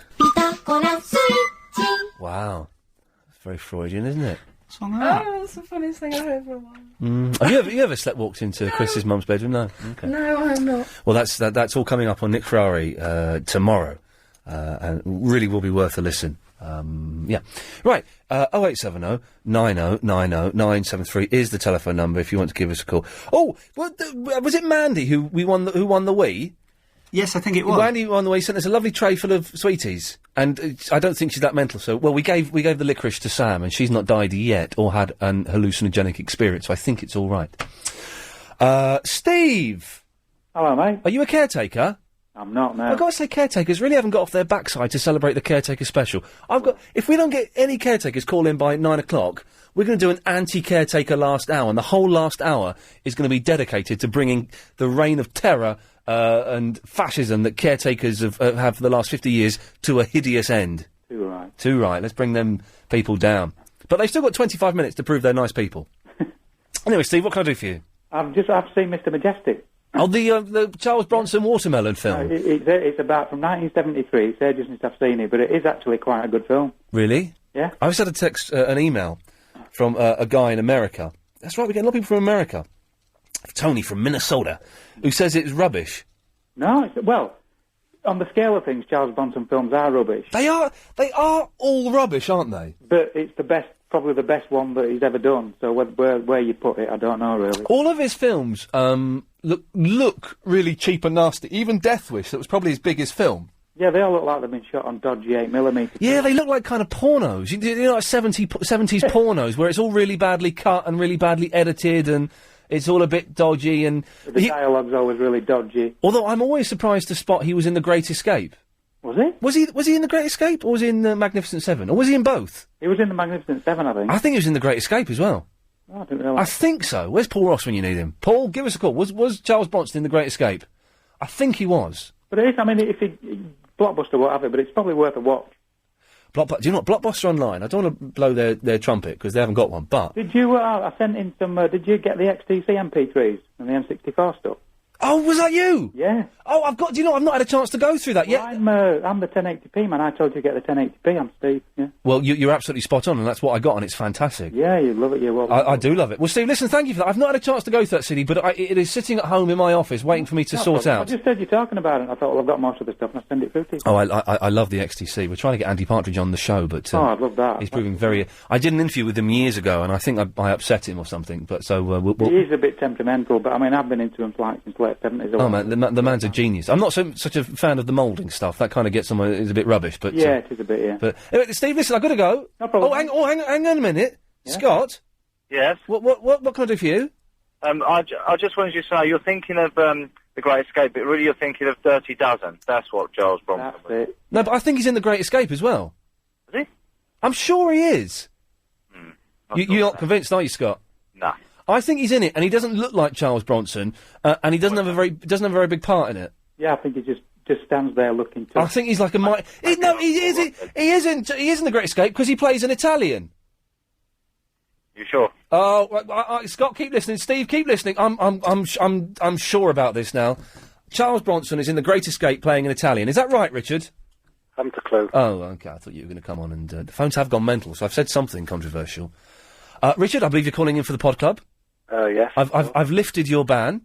Oh, that's great. Yeah, Because I was really worried about that. Anyone that called in last week when G-Man locked me in the toilet, and that ban has been lifted for legal reasons. I'm not legally allowed to ban you from it for that reason. So you're allowed back on. You need to grovel like Tarek did. Oh, well, Tarek was pathetic groveller, wasn't he? I lost any respect that was still remaining for Tarek from East Ham was lost the moment he started grovelling and begging like a little baby.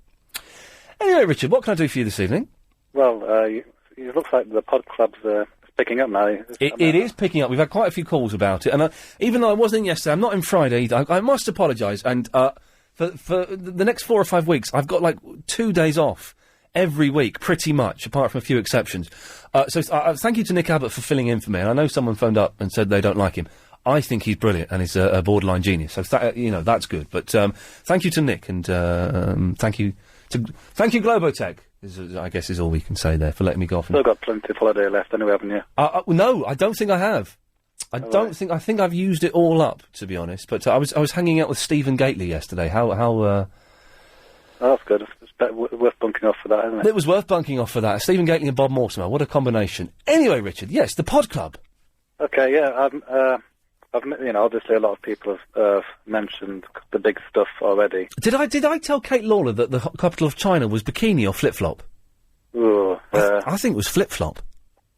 I remember being a strange answer. Yeah, I think it was flip-flop. Anyway, yes. Well, obviously the first hour was really probably one of the best hours of 2006, possibly. Wow, fantastic.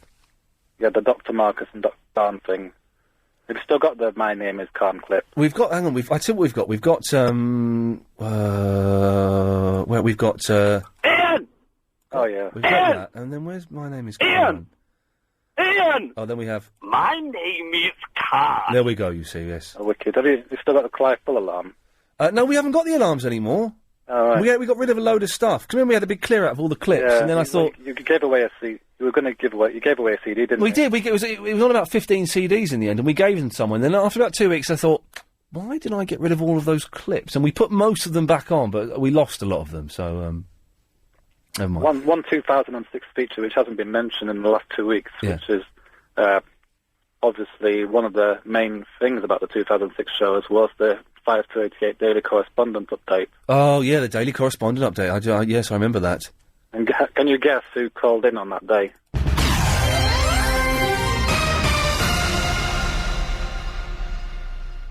Who called in on that day? Was it? Yes, the two callers who phoned in to update. Oh, Annabelle. Correct. And who else was always good at calling in? Oh, it wasn't Dave, the longest stuff correspondent. Correct. There we go. Well done. Well done.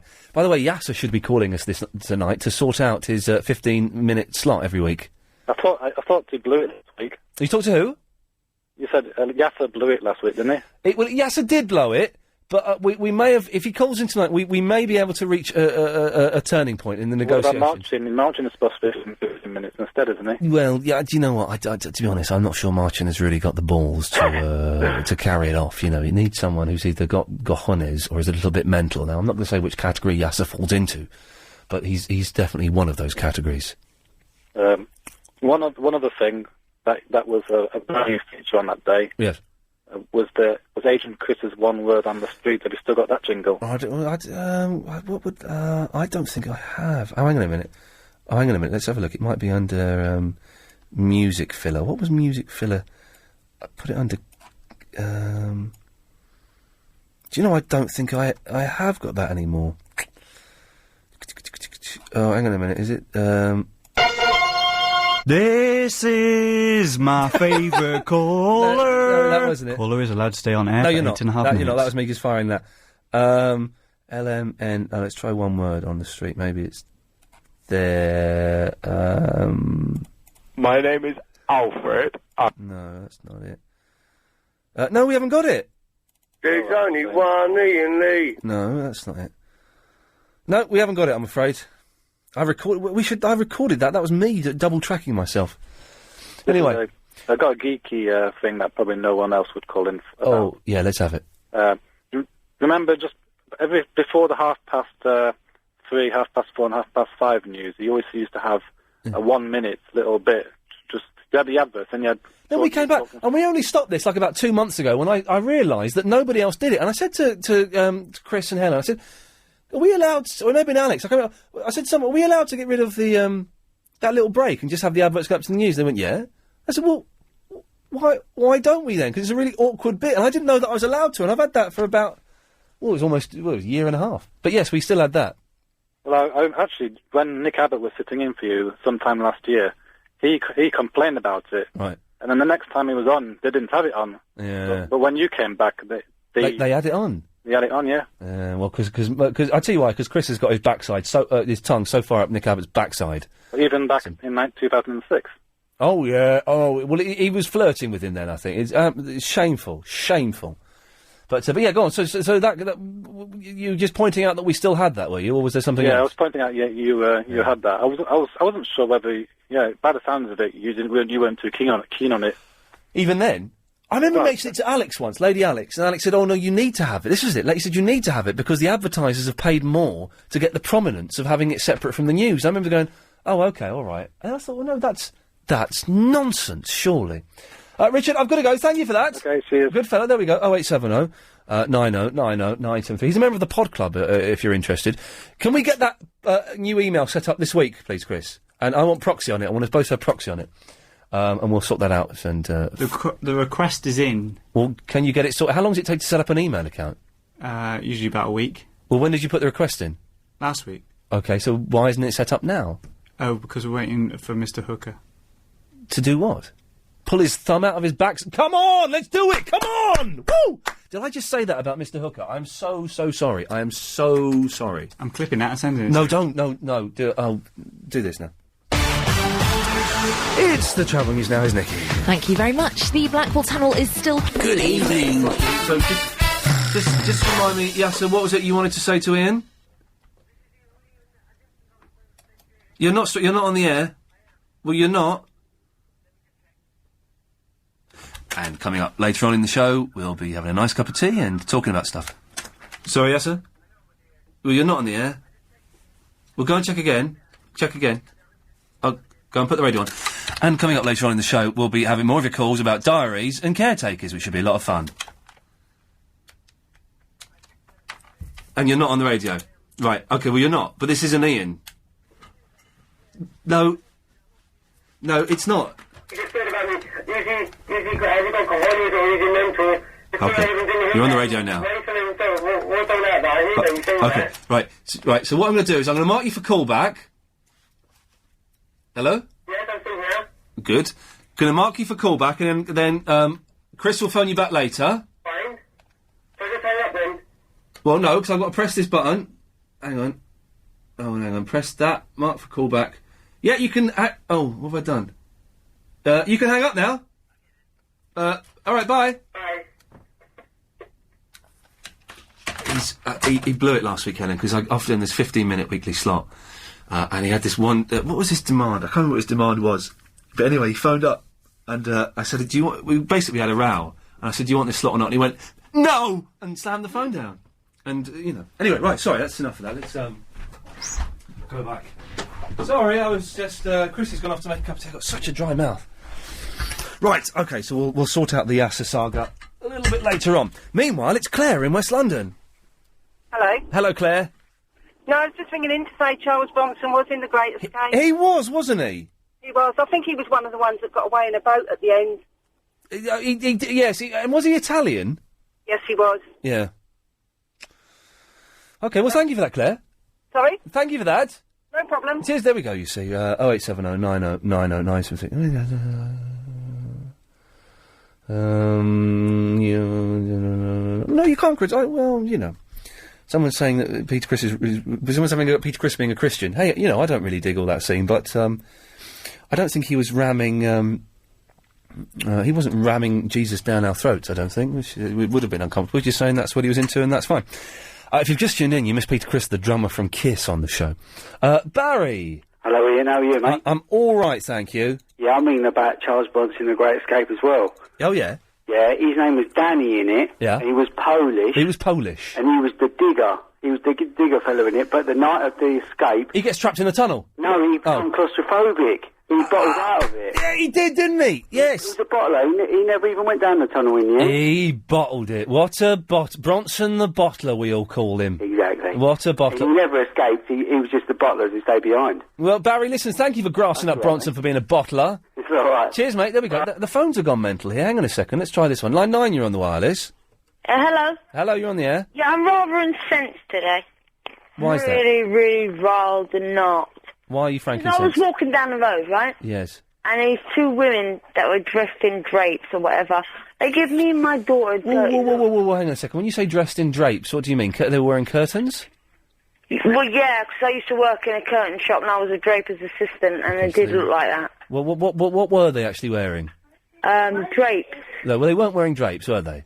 Yeah. No, well, they weren't. What were they actually wearing? They were wearing the usual sort of nun-type gear. So they were nuns? Without the white collar bit. So they were nuns? No, they weren't nuns, because they didn't have the white collar bit. I do know where we're going, and I'm just going to help you get there.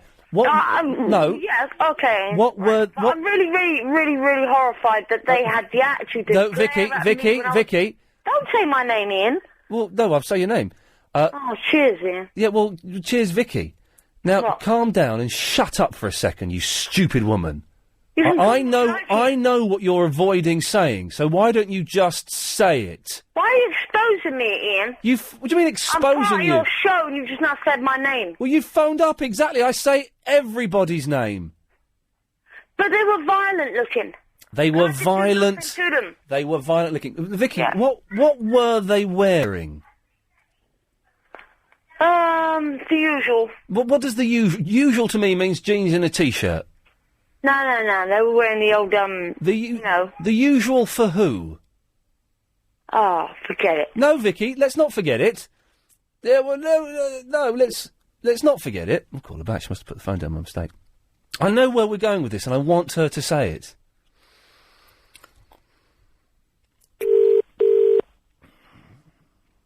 Your call has been forwarded. There we go. She bottled it. She bottled it. Let's just try that one more time. Well, I think we all knew where she was going with that, don't we? The usual drapes. Oh, I'm a little bit. I've got a tense neck there. Where's that with that? Where's that cup of tea? Your call. There we go. She bottled it. She bottled it. I'm going to try one more time.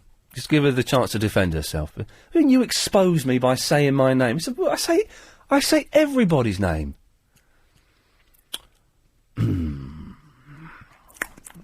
Your call. There we go. Well, Vicky's bottled it. Okay, that's fair enough. Let's try line 7. 7, you're on the wireless. You're not going to try and blow my cover, are you? Yeah. No, Nick, I wouldn't dream of it. Thank you very much. Good lad. Thanks for playing the alphabet game. Yeah, go on then. Right, I'll give you a letter. Yeah. And you've got to give me the preceding letter. So, say for instance, I say to you R, you've got to say Q. Oh, man, okay, this is going to blow my mind. Right, let's have a go. Go on then. All right, you ready? Yeah. H. Come on, quick. G. Well done. T. S. V. What did you say? V for Victor. U. Z. X. Y. B. T. B. A. L. K. Hard, isn't it? It's hard, isn't it? I'll do it for you. Go on then. R. P. Q. No, Q. Well, you got that one wrong. No, I know. Go on, I was a bit nervous. Go on, go for it. Go for it. All right. H. G. T. S. D. C. Q. P. N. M. Well, that was a lot of fun. Thanks for that, Nick. Thank you. It was fun. Line 1, you're on the wireless. Hello, I'm a caretaker. You're a what? I'm a caretaker. A gay digger? A caretaker. Oh, a caretaker, yes. We've got a caretaker. Easy job. You do 10 minutes work a day. 10 minutes work in your ass, drinking tea, coffee. Yes. And doing nothing. So you're saying you know what I love about it? The council, the taxpayers are paying my wages. Well, okay. It was... I work for Wilson Forest. Oh, he's still there. And I love it. Well done you, Mr. Caretaker. The most easiest job I've ever done in my life. 10 minutes work a day. You do your lift, you do your foyer, and that's it. Go home. I'm a magician. Okay, well, thank you. It turns out caretakers are mental. If you dream of being around... Ladies, good evening. There we go. When you've got a phone call and the subject heading is Hitler's record collection, you know you're into a winner. Go on, Neil. Hello, Ian. How are you? I'm excited by Hitler's record collection. Well, I heard it on the AP. Well, I didn't know someone talking about it on the AP Newswire today. Yeah. What's that? I don't know if it's true, but the headline was Hitler's record collection found in dead Russian soldiers' attic. Oh, fantastic! I did hear this, and we actually got some of the songs lined up. But this is absolutely true. Can you believe this was in Hitler's record collection? Unbelievable, but true. And not only that, he had this. But this is the most bizarre. This was in Adolf Hitler's record collection. How did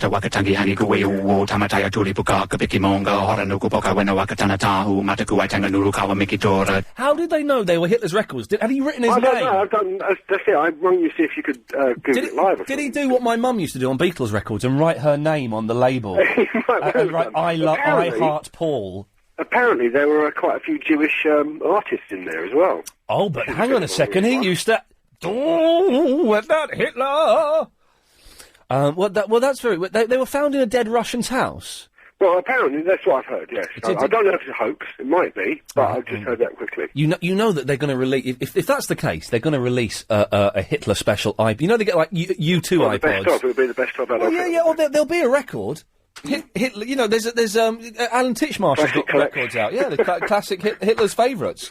Maybe a picture of him. I'd love to know if it's true. So if you browse a look, have a look later or something. Okay, well, Neil, if anyone knows about that, they'll give us a call. Thanks very much. Cheers, fella. There we go. Sorry, I'm trying not to belch there. 0870 90 90 973 is the phone number. Let's go to David. Okay. Hello, Dave. Hello, Ian. Hello, Dave. What can I do for you? I've got a couple of things for you, Ian. Yes. Is it Hitler's record collection? No, it isn't. Okay. They could actually expand your record collection. You know that Japanese band you're on about? Oh, the Kurikorda Quartet? Yeah, go to charliegillett.com and he'll have it on for you there. Go to who? Charlie Gillett. Charlie Gillett? Yeah. Who's Charlie Gillett? He used to be on Radio London. He does like Radio Free World music. Oh, he's the old fella. Yeah, he's good, Charlie. Well, what do you mean he'll have it on there? He will do, yeah. What do you mean? Well, he's got his website and then tap in the band. How do you spell Gillett? Gilliet. I-E-T? Oh, Charlie Gillett. Or if not, go to cworld.com. Hang on a minute. charliegillett.com. Let's have a... Okay, man. All right, listen, I'll check it out. Thank you, Dave. And then listen, Ian. Yes? Can I play Battleship? Yeah, go on. Right, you know that rows and Zs and A to Z and 1,000 across? Yeah? Right, now, can I have a go? Well, you got to text in for that. Oh, well, what, for the battleships? Yeah, you got to text in for it. Well, what to who? Well, Dave, keep listening, because I'm sure someone will mention it again at some point. There are only 26,000 squares that the prize could be in, which I think it's going to be worth having a go at that. Let's just quickly... he's back again after a while. Line 2, you're on the wireless. Read Bob Johnson's story in the papers on Sunday. It could well be. You never, ever know. All right, 2 hours down, 1 to go. 0870 90 90 973. Oh, yes, has called in. Oh, yeah, yes. Yes, can you call him back? Yeah. We're going to, after 9 o'clock, we're going to sort it out once and for all. And, do you know what? The last hour of the show, let's tell it how it really is about caretakers. If you've got any stories about caretakers being lazy and horrible, give us a call. We'll out them. LBC 97.3. Iain Lee's Good Evening. Good evening. Chris was recounting an advert to me, and instead of saying exams, what did you say, Chris? Oh. What did you say? Exams. I've had a good email. I sent a exams.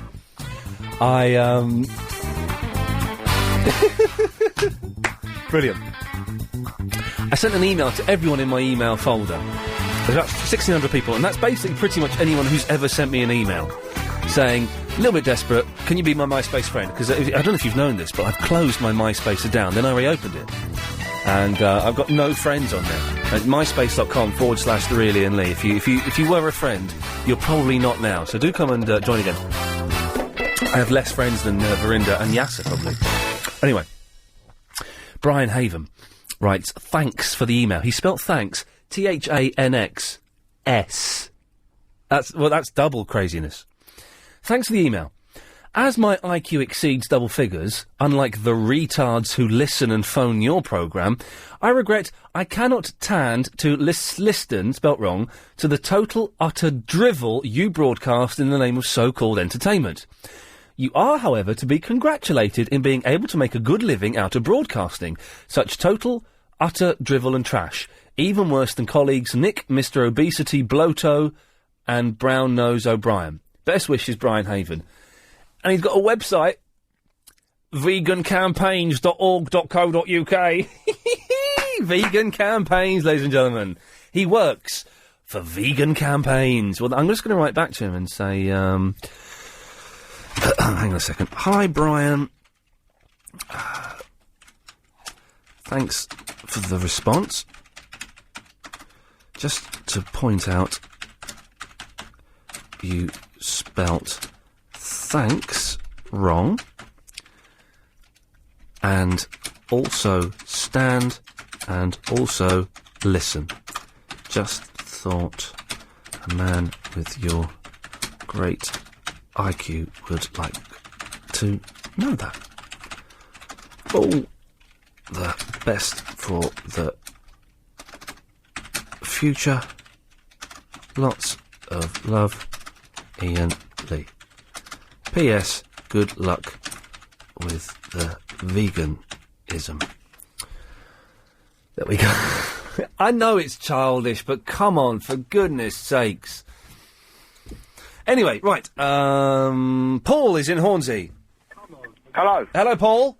Hello, let's hope the other geezer goes under a bus. Anyway, Well, no, let's not. talking about caretakers. Let's not wish that. Yes, lazy caretakers. You can't bother to get my their old backside. man was a caretaker. Like, he had sticky back disease. Do you know what I mean? He spent most of his time on his back drinking tea. A waste of money. Thank God Thatcher privatised them. I hate... he said to me, come to work one day and, like, see how hard I work. The geezer, all he did was make tea and coffee. Yeah. He used to go off sick all the time. What's a metric foot? A cubic foot, I asked him. Yeah, he said, I don't know, but I'll go off sick with it. Paul, is this a thing against caretakers or your dad specifically? Oh, it's probably something to do with my father. Do you know what I mean? I probably hate him, but he's got a nice pension now. He's living in a nursing home, being abused by people. So, wow. Good luck. What goes around comes around, I guess. Thank you for that, Paul. There we go. Well, lovely. It's G-Man Jr. Konbanwa. Oh. As a pod club member. Yes, boss. I'm ringing up to talk about the pod club the 28th of February. 23rd of February.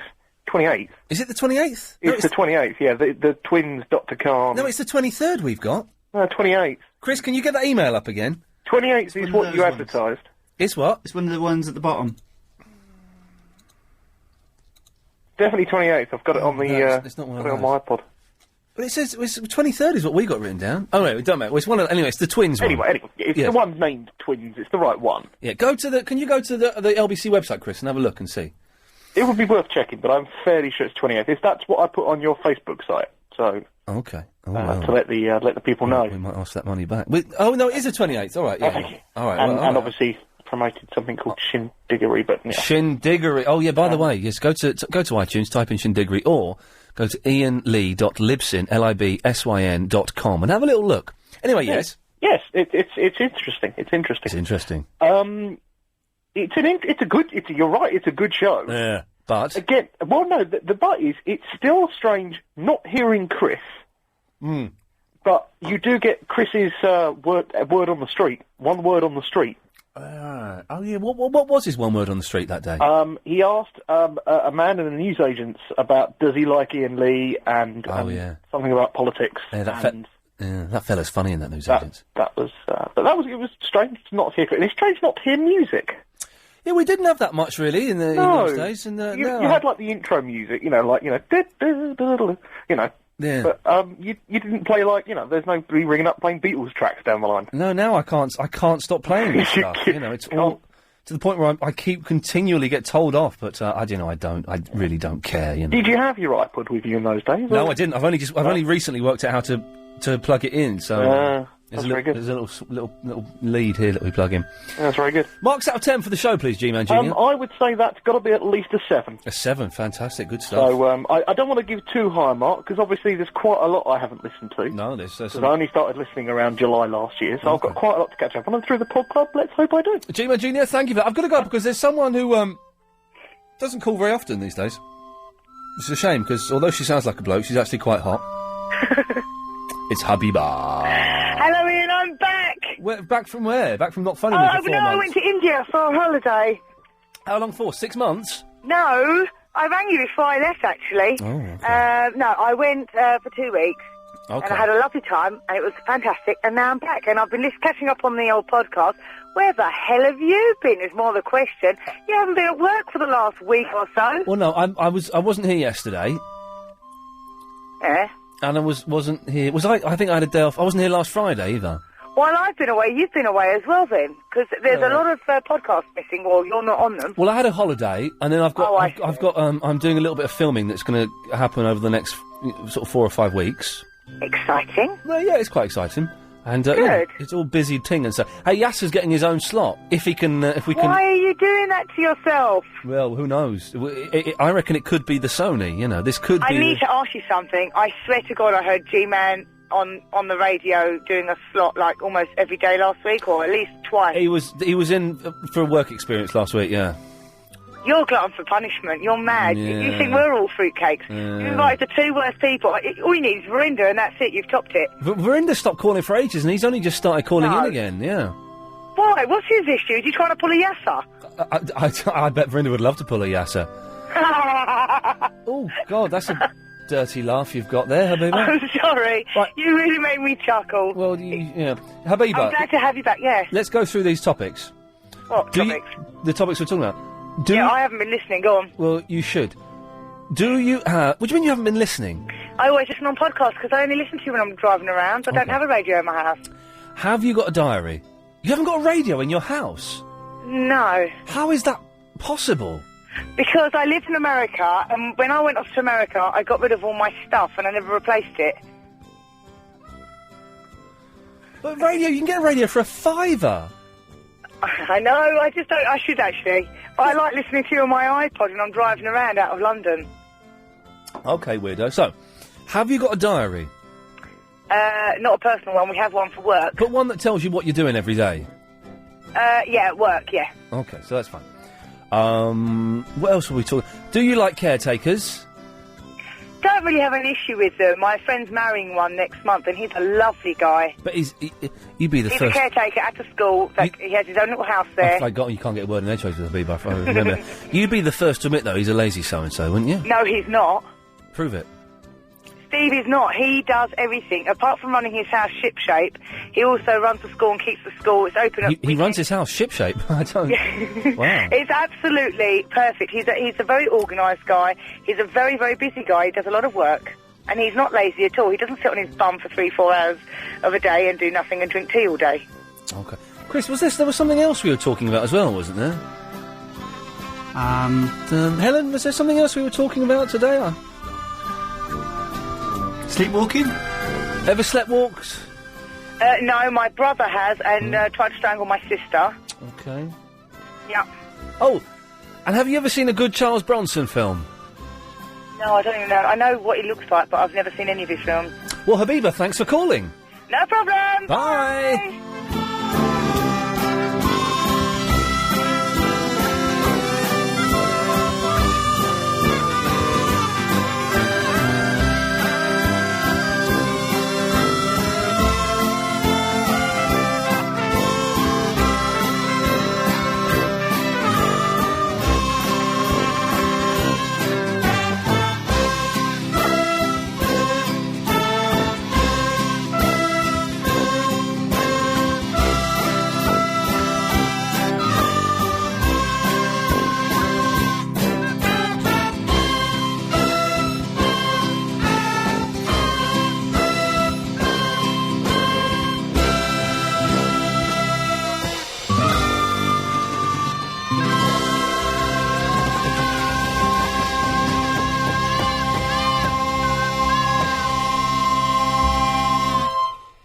Oh, 0870 90 90 973 is the telephone number. We could do with the blog as well, actually. I haven't had to ask for one for a long time. Iain at lbc.co.uk. We'll speak to Peter after this. It's the travel news now with Nikki. Thank you very much. The Black... LBC 97.3. Iain Lee's Good Evening. Call 0870 90 90 973. Don't forget that Clive Bull's on at 10 o'clock. Bill Buckley, I'm assuming, is on at 1 o'clock. Lovely, Bill. Peter. Hi. Hello, Peter. I'm a caretaker. Boo. I'm a nice caretaker. Boo, his boo sucks. I'm a lazy caretaker. Of course you are. And that girl that phoned up before, the school caretaker, she's a liar. The bloke's lazy also. We're all lazy. That's what we do it for. But so what, as a caretaker, what do you have to do? Right, get 8:30, check the lift, check the lights, bit of litter picking, that's it. Wow. And you go home. You've got to do more duties, but I don't do it. I get away with it. I've had 11 managers in 2 years. They cannot cope with us. There's 92 caretakers at Borough where I work, and we're laughing at management, we're laughing at the tenants, and we're laughing at the leaseholders, because the unions will always back us up. I'm a resident caretaker. I've got a 3-bedroom house, get my tax paid for, electric and the gas, get £8.25 an hour, they pay for my phone bill. You get £8.25 an hour? Pay. It's a lovely job. And 1 year, I've had 71 days off sick, and I've said to them, you, on my case anymore, I'll go for stress. That's it. Wow. Do you know what, Peter? I hate caretakers even more. You love them. Do you get to wear? I'm a nice caretaker. I always help the old biddies upstairs with their bags of shopping. Do you get to wear a long brown coat? No. Have you got a massive broom that's like about 2.5 foot wide? 50. I never use it. Oh, okay. I never use my broom. Yeah. I'm always hiding, drinking tea in the cafe, having a beer, or asleep, or go sick. And a caretaker's job will always be like that. It will always. It's never going to change it. Unless that guy said, unless they privatise them all, they have done some boroughs, but not us. The council's an easy touch. Has been. Even the managers. The managers are scamming them all. They're all on a take. Can't get a word in. It's true, Ian. I can't get a word in. But I'm a nice guy, but I'm lazy. Peter, thank you very much for that. I'm going to take the opportunity to cut you off because you were terrifying. I was scared of talking to him. I was scared of it. I always thought caretakers were a little bit pervy and a little bit creepy. Not saying that man was a pervert, but just there's something a little bit creepy about them. I always wanted to know where they got that massive keyring from. Oh, yeah, big keyring, yeah. Everything they've got is big. Big keyring, big long brown coat, big... Remember the broom with the broom heads like that big? Massive. Yeah. OK. Chris! Hello, Ian. Hello, boss. You were talking about your mum putting your name on the record. Oh, yeah, she right around on the label on the records. Yeah, do you know why she did that? Why was that? Well, in the old days... Yes. Records were expensive, and if we went to parties... Yeah. we used to take our records along. Of course you did, yes. And then at the end of the day, you got your records back with your name on the record. But did she have to write I Heart Paul McCartney? Most probably. How would that help identify the records? Silly. But yeah, you're right, that's probably... Of course that's it. And you would take records to parties in those days, wouldn't you? Yeah. Did you at the end of the evening, you got because your name was on the record, you got it back. Did you write on records then, Chris? Yes, I did. Okay. Yeah, I've got a few, and they're not worth anything now. Well, that's the thing. You know that there are people in record fairs go, oh, hang on, this is the first Beatles album in mono, the original. Oh, someone's written their bloody name on it. Yeah, who is Linda Jennings? She's ruined this record. Exactly. Chris, listen, thank you for that. Okay, mate. Well done for pointing that. It's obvious, really. I suppose I should have thought of that, but I didn't. I'm assuming your name's Lucia. Hello, Ian. Hello, it's spelt... Do you want to know how your name is spelt on my screen? No, I can imagine. Luicha. Oh, my God. Only because I'm skilled in names was I able to translate that into a real name, Lucia. Yes, thank you. Which is a fantastic name. Thank you. What can I do for you? I wondered, maybe you don't remember me. Were you American correspondent? Yes, I do remember you. Yes. Yes, I do remember you. Well done. We were talking about the correspondence earlier on. Hang on a second. Let's... wait there a second. Let's... Oh, here we go.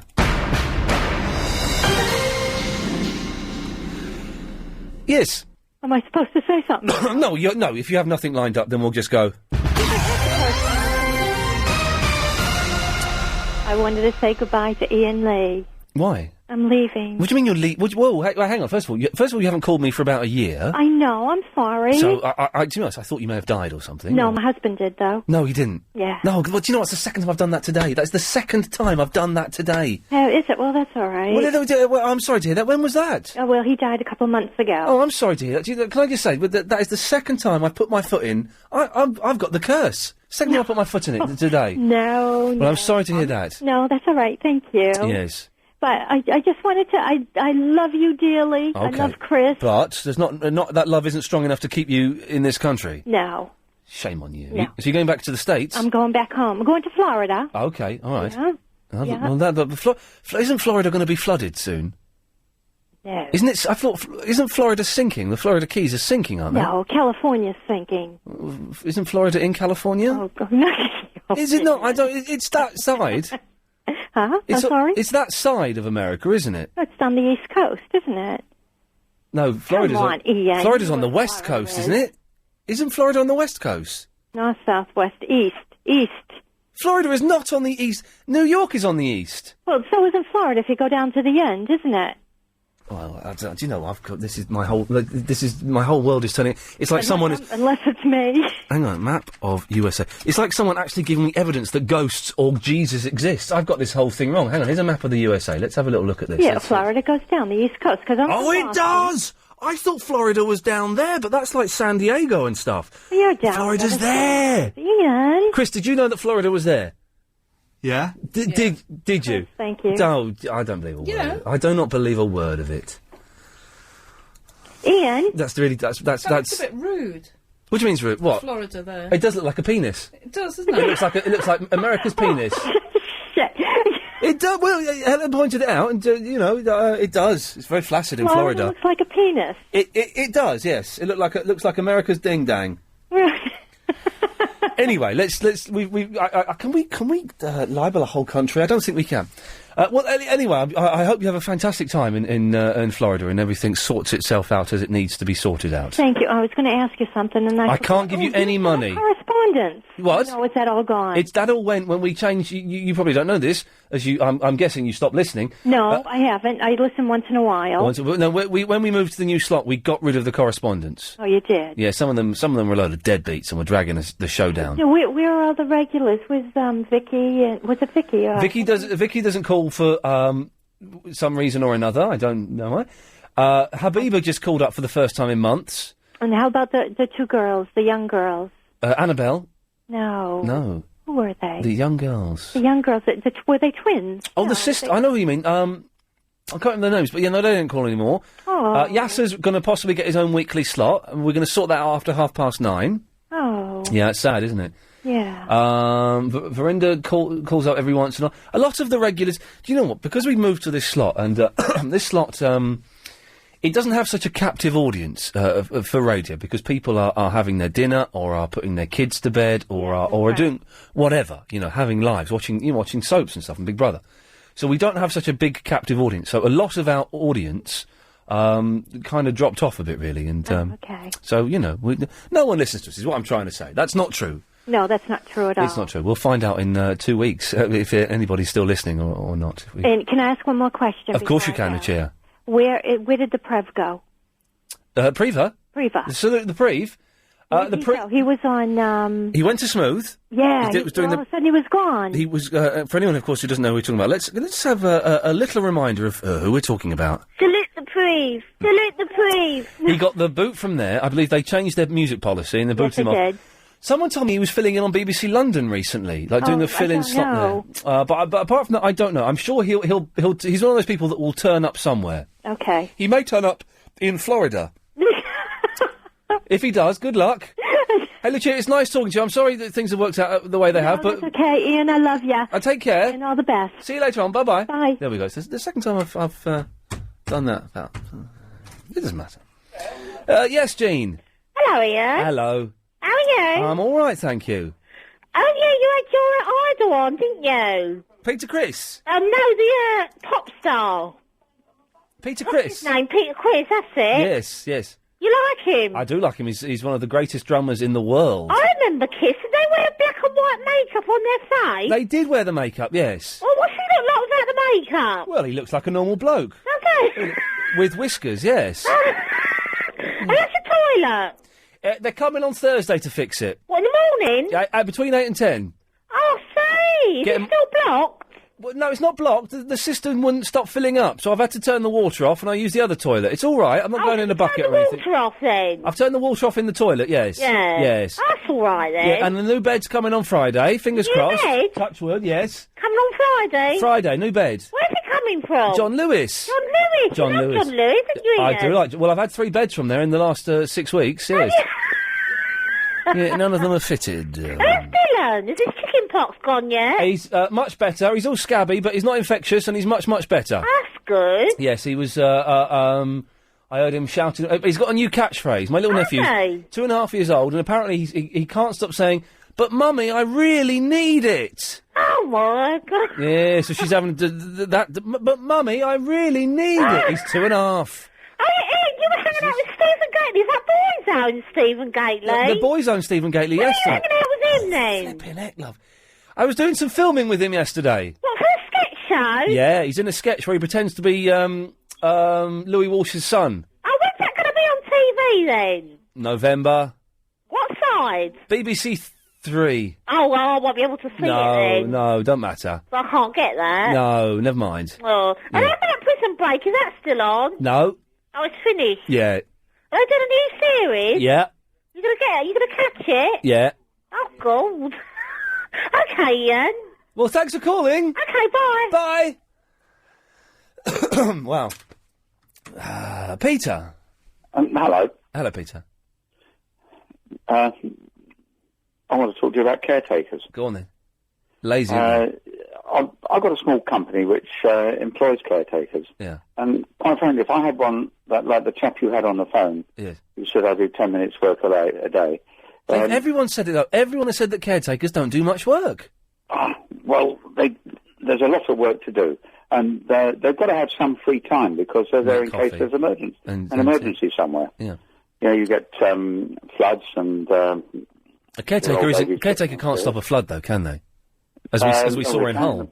Well, all my takers, they work in residential blocks of flats. And so they get problems. Peter, listen, it's very, very interesting, but I do have to go. Thank you very much for that. I took the inside. LBC 97.3. Iain Lee's Good Evening. Call 0870 90 90 973. Woo! Yeah, so my trousers are falling down. I don't quite know what that's all about. Tangled up in. Okay, well let's do it. Let's get this thing sorted out once and for all. Yasser. Yasser? Where's he gone? Hello? Yes. Hi there, Ian. Hey, Yasser. Hi there, Ian. Hi there, Yasser. Yeah, I called earlier before an agent Chris said he was making the tea earlier before. Right. That's why he put me straight to air.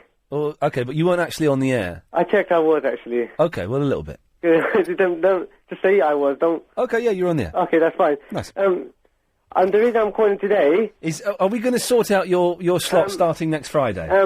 Yeah, we're going to sort it out. Okay, so we're looking at starting a slot on... Oh, I'm not in next Friday, hang on a minute. You said that in your email, you said... Can you come in next week? Yeah, I just said then I'm not in next week as well. So it would start Friday the 24th. 24th. This Friday's the 10th. Yeah. Next is the 17th, 24th, all right. So Yasser starts. I'm writing that in my diary because I have a diary. Have you got a diary, Yasser? Kind of on MySpace. You know, my diary. Well, that's a blog. I do it.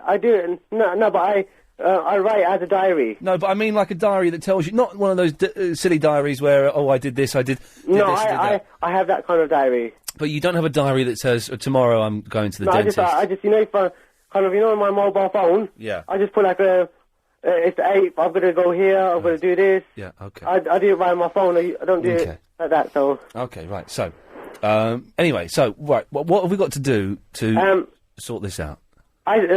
You know the email that I sent you today and you sent me as well? No, well, can you people don't know what you're talking about, so stop speaking in code. Sorry.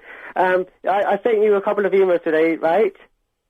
Yes. Yeah, and second email I said to you, and you, saying that, can you just say something for me? Right, well, tell me what you want me to say. I want you to say that the clocks go forward in the summer. Yes. Back in the winter. So if I say that, you'll come and do the show? Wait 1 second, please. Oh. Let me finish. I haven't completely finished yet. Yes. Once I said, I sent this email to you. I said, "Hi, Ian, will you make sure that you say the clock go forward and back? Yeah. And can I have an audio, like the MP thing, or audio? Okay. Well, you'll have to get the audio yourself. No, I think I can just record it now. Okay. And then I can probably put it on my phone, and then I can sort it out like this. Well done, yeah. And then you said, I sent you that email saying about that, and the next email you said, of course. Yeah, right, okay. That's it. Right, so if I say that, then that's it, we're all quits. All I've got to do is say that to you. You mind if I just record this bit? Well, that's breaking copyright, I'm afraid, Yasser. You're not actually legally allowed to record the radio. No, I'm going to copy. Why not? Well, if you let me just say that. Because it's I don't know if are you aware of copyright law? Copyright means that you can't copy the whole thing. You can copy snippets of it. That's not how copyright works. It means you can't copy any of it.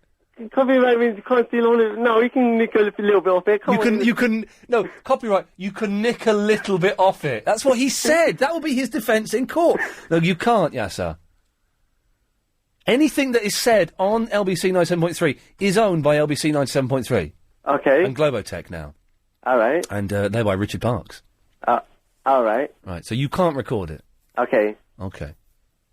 Hang on 1 second. Marcin? Ian, yes, hello. Yeah, what? Konnichiwa. Konbanwa. Konbanwa. Yeah, listen, are you giving away my slot? I've been working really hard getting a 15-minute programme together. Yes. And you've gone and given it away again. Right, well, You can't do that. And what's all this about my size of cojones? How do you know what size they are? Right, okay. Okay, right, now, yes, if anyone doesn't know, when Yasser put the phone down last week, I rather hastily gave the slot to Marcin as he But was... you know why he didn't want it? Because you were talking about the sun, and he said, if you play that again, he won't work. And he did, and he said he won't. Right, so, okay, so one more time. This is Marcin? No, Marcin, yes, I know Marcin. But this is, Yasser, this is the controversial clip, hang on. They actually go forward in the winter and back in the summer. Didn't you get my MP3 in? No, I didn't get your MP3, Yasser. I sent it to you Sunday 29th of October, and I think they... You sent it the 29th of October? No, I think you the MP3, okay? On the 29th of October? Yes, I think they... I did. I said... Because don't ask me how I got it. The 29th... Oh, you sent it on the 29th of October? No, it's the clip of the 29th of October. Well, I haven't got it, mate. I have got this. They actually go forward in the winter and back in the summer. Right, okay, so that's the controversial one. Have it? Muppet. So, right, okay. Well, Marcin, listen, can I book you as the stand-in in case Yasser gets killed? A standing? Yeah. I've waited a week of preparing a show for you, and I'm only going to be a standing. Okay, but I don't mind. I'm a big guy. I've got these cojones. I'll use them, okay? Okay, thank you, Marcin. That's all right. No worries. There we go. Right, okay. It's all very tense around here. Right, Yasser, so all I've got to say is that one thing and then you'll come and do the show. That's right. Okay, right, here we go. I'll tell you what to say and then you say it, okay? Okay, I'm going to say it. Say, my name is Iain Lee, and the clocks go forward in the summer, and they go back in the winter. Okay, here we go. I'm going to say that now for Yasser, and once Yasser's heard me say it, then that's it. We're tied in, and he's going to come in on the 24th of August, okay? Okay. Lovely, right. Thank you. There we go. Are you happy now? I'm going to make sure that... Okay, yeah, I'm happy now. Thank you very much. I've said it. You're definitely going to come in on the 24th of August. Yes. And do a weekly 15-minute slot at 8 p.m. I think we'll do it. 8 p.m, Chris? Or 8:30 or 8? What do you reckon, Chris, as the producer? 8. 8 o'clock every Friday from the 24th of August. You're coming in and doing a 15-minute slot, except for the nights when I'm not here, in which case you'll have to... You can't... How would Nick Abbott receive it if Yasser turned up for his slot? I'm tempted to say come in, but we shouldn't really. No, because he won't know what's going on. He won't know what's going on, and he won't let you into the building. I've got some things lined up for the show anyway. I can't wait. Can you give us a little teaser of what things you've got lined up for the show? Some MP3s I'm going to play. Fantastic. Of Barry from the Watford. Right. Vicky, you.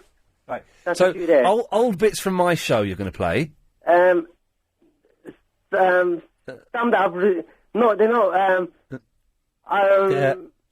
Old bits from my... bits, yeah. Old bits from my show. Okay, Yeah, right. that's I'm going to play other kind of clips as well. From not from this station, but from other ones that are funny. Right. I could do as well. Is that okay? Well, what I do need to ask you. Give me an example of another clip from another station that's funny that you're going to play. I'm still sorting that bit out yet. Because the thing is, you probably understand we're not really allowed to play clips from other stations. Right.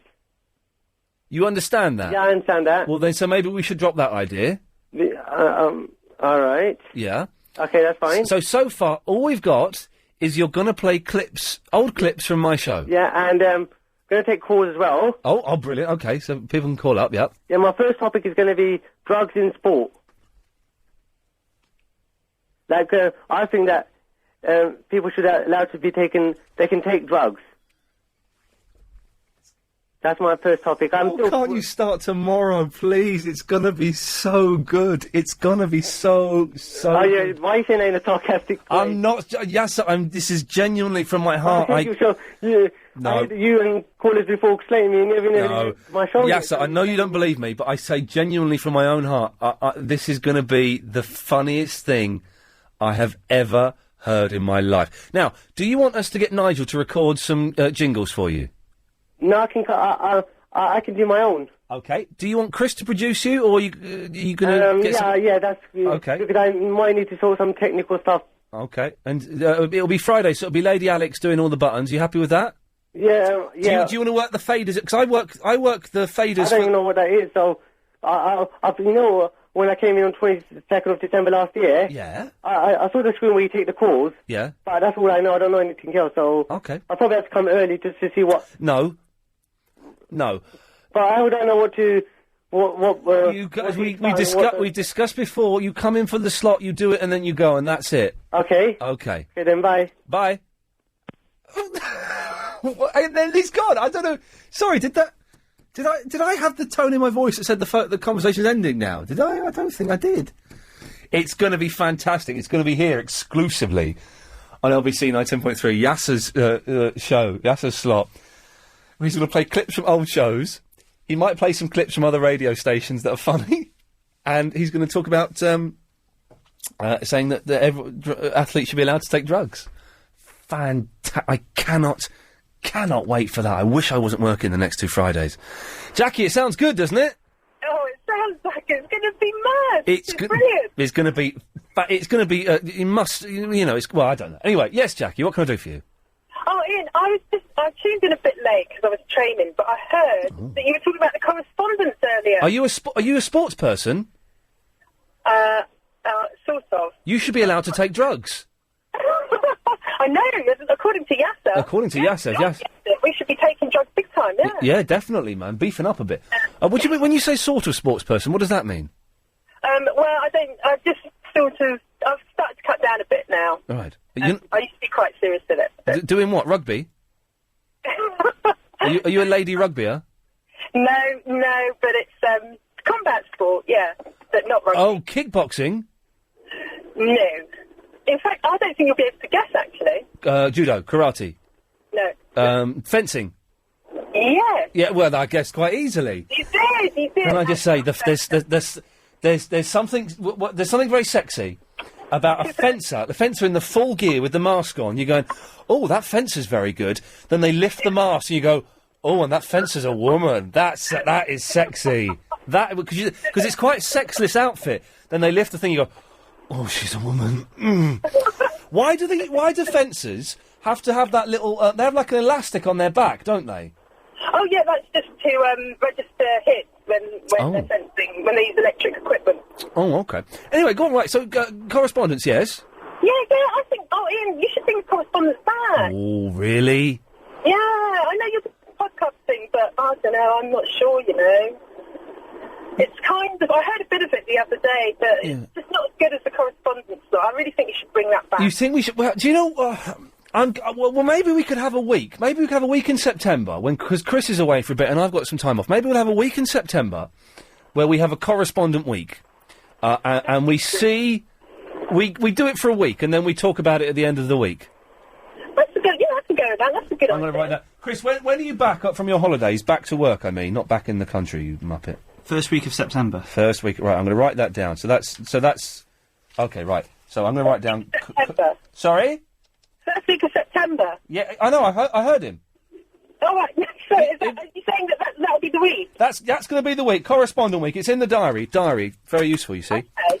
Can I be the fencing and high heels correspondent?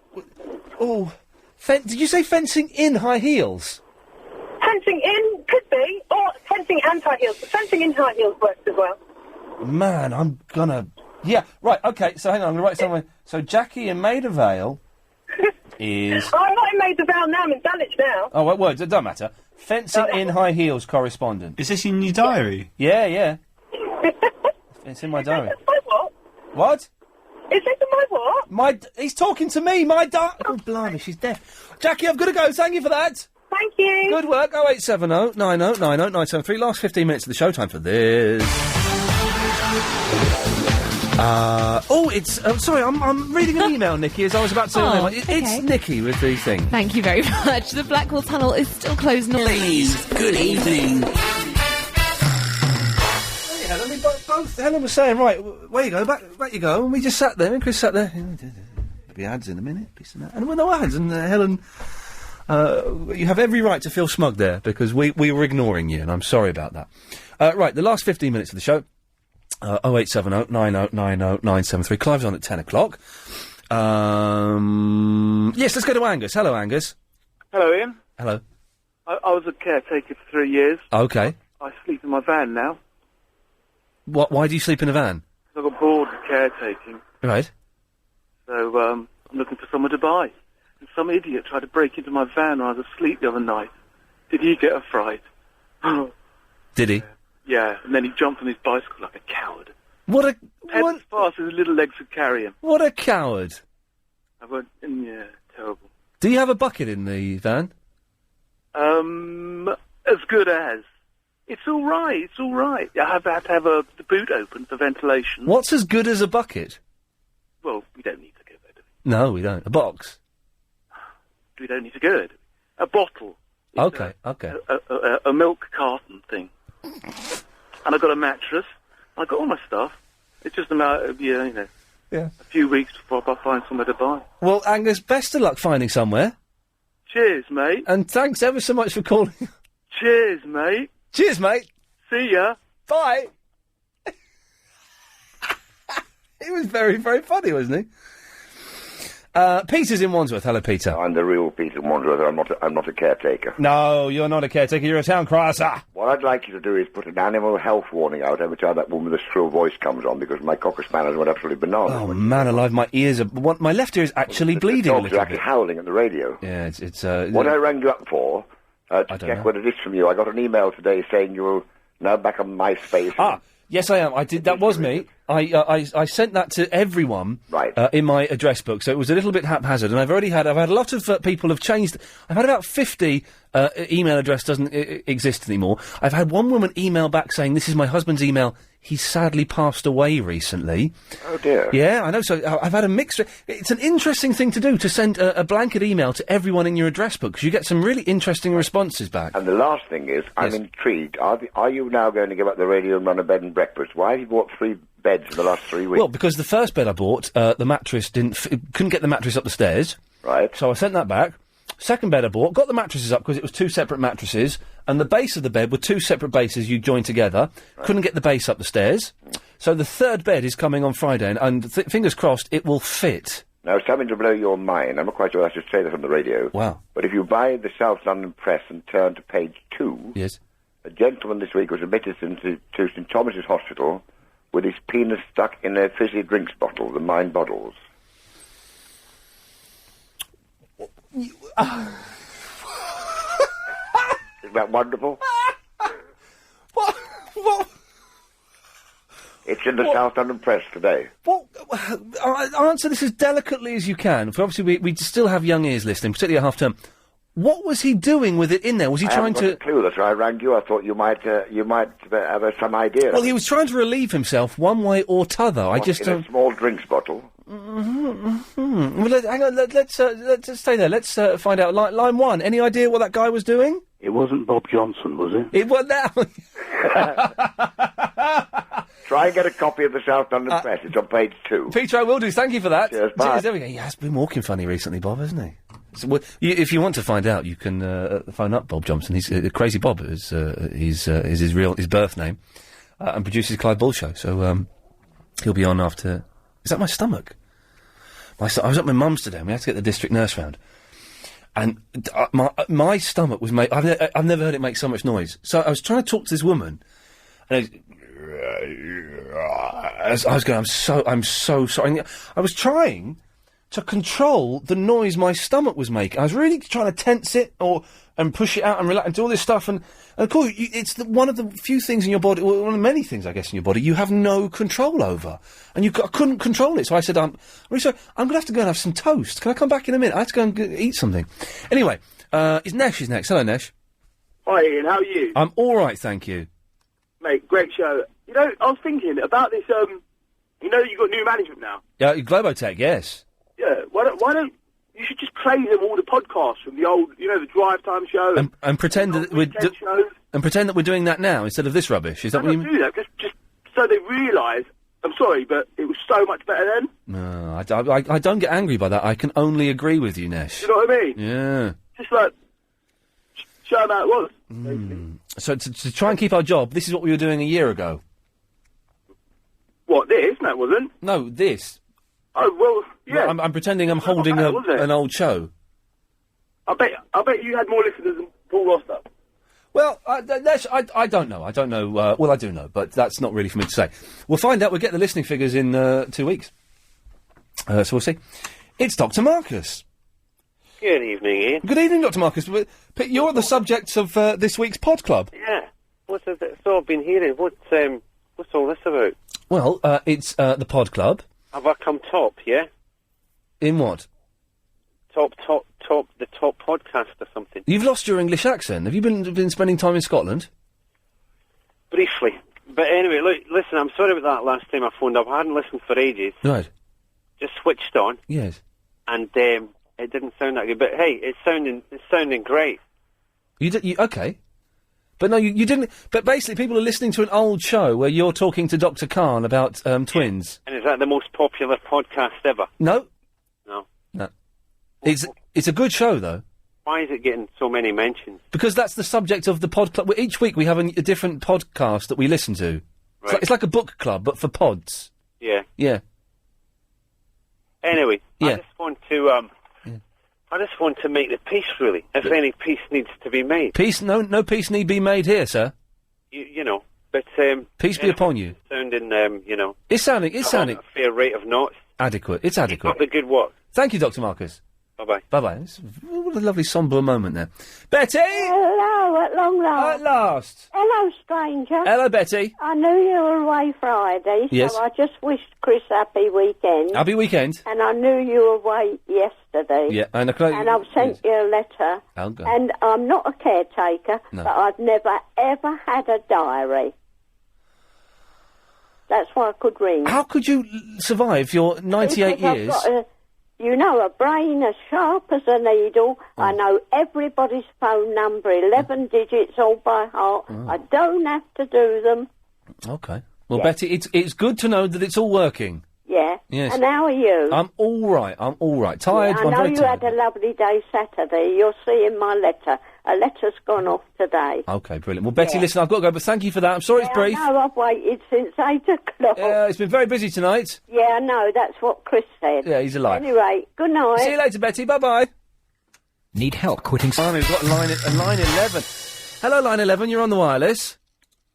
Oh, hello. It's Meshi from the Tory press office. I was trying to get through to the breakfast editor. Oh, I think everyone's gone. I'll hand you back to my producer, Chris, and he'll sort you out. Thank you, mate. There we go. Lovely. When it's someone proper, we don't mess around. I don't want to jeopardise Nick Ferrari's show any more than we did at the weekend. Oh, at the weekend we had one of Nick Ferrari's guests phoned up from America on line 11 just to test that it worked, and we got the scoop and we interviewed them and got whatever they were going to talk about on Nick's show, and we won. Line 1, you're on the wireless. Hello, is that Ian? Yes. This is Sheriff. You sent me an email about your MySpace. Oh, yes. I don't know if I can actually talk to you kind of clearly about it, because there are obviously young ears listening. Just to warn you, because if you sent a generic email to lots of people, yes, there's a chap on your email, friends, that's got a picture of a pre-operative transsexual with a very huge plonker. Oh, crikey. Well, I should get rid of that. Thank you for thank you for putting it so tactfully there, Sheriff. Just so you know, because my children were in the background when I was typing, checking it, and then suddenly that came up and I had to quickly turn the machine off. Well done you. I shall make sure that goes within the next few minutes, sir. Just so you know, so you don't want to get into any aggro. No, bless you. Thank you very much for the warning. Ian. There we go. Yes, that's. I forgot about the fun of MySpace, that people can do that. They can put up... I should do that now, shouldn't I? Oh, yes, girls allowed in latex. I've seen the picture, Lino. Thank you, yes. That's a picture. Wow. Oh, dearie me. I should do that on the MySpace now. Hang on a second. Can I do that now? Oh, dearie me. It's the problem of having the MySpace account again, is that you have to be aware that there are perverts out there, and it's a disappointing way to end the show, is me having to go on the computer. Yes, line 1. Hello? Hello? Hello? Hello? Hello? Yes? Who's that? It's Ian. Who's that? We're live. Yes, on the radio. Globotech here. Hello, hello, Globotech. I'm trying to speak to Dr. Khan.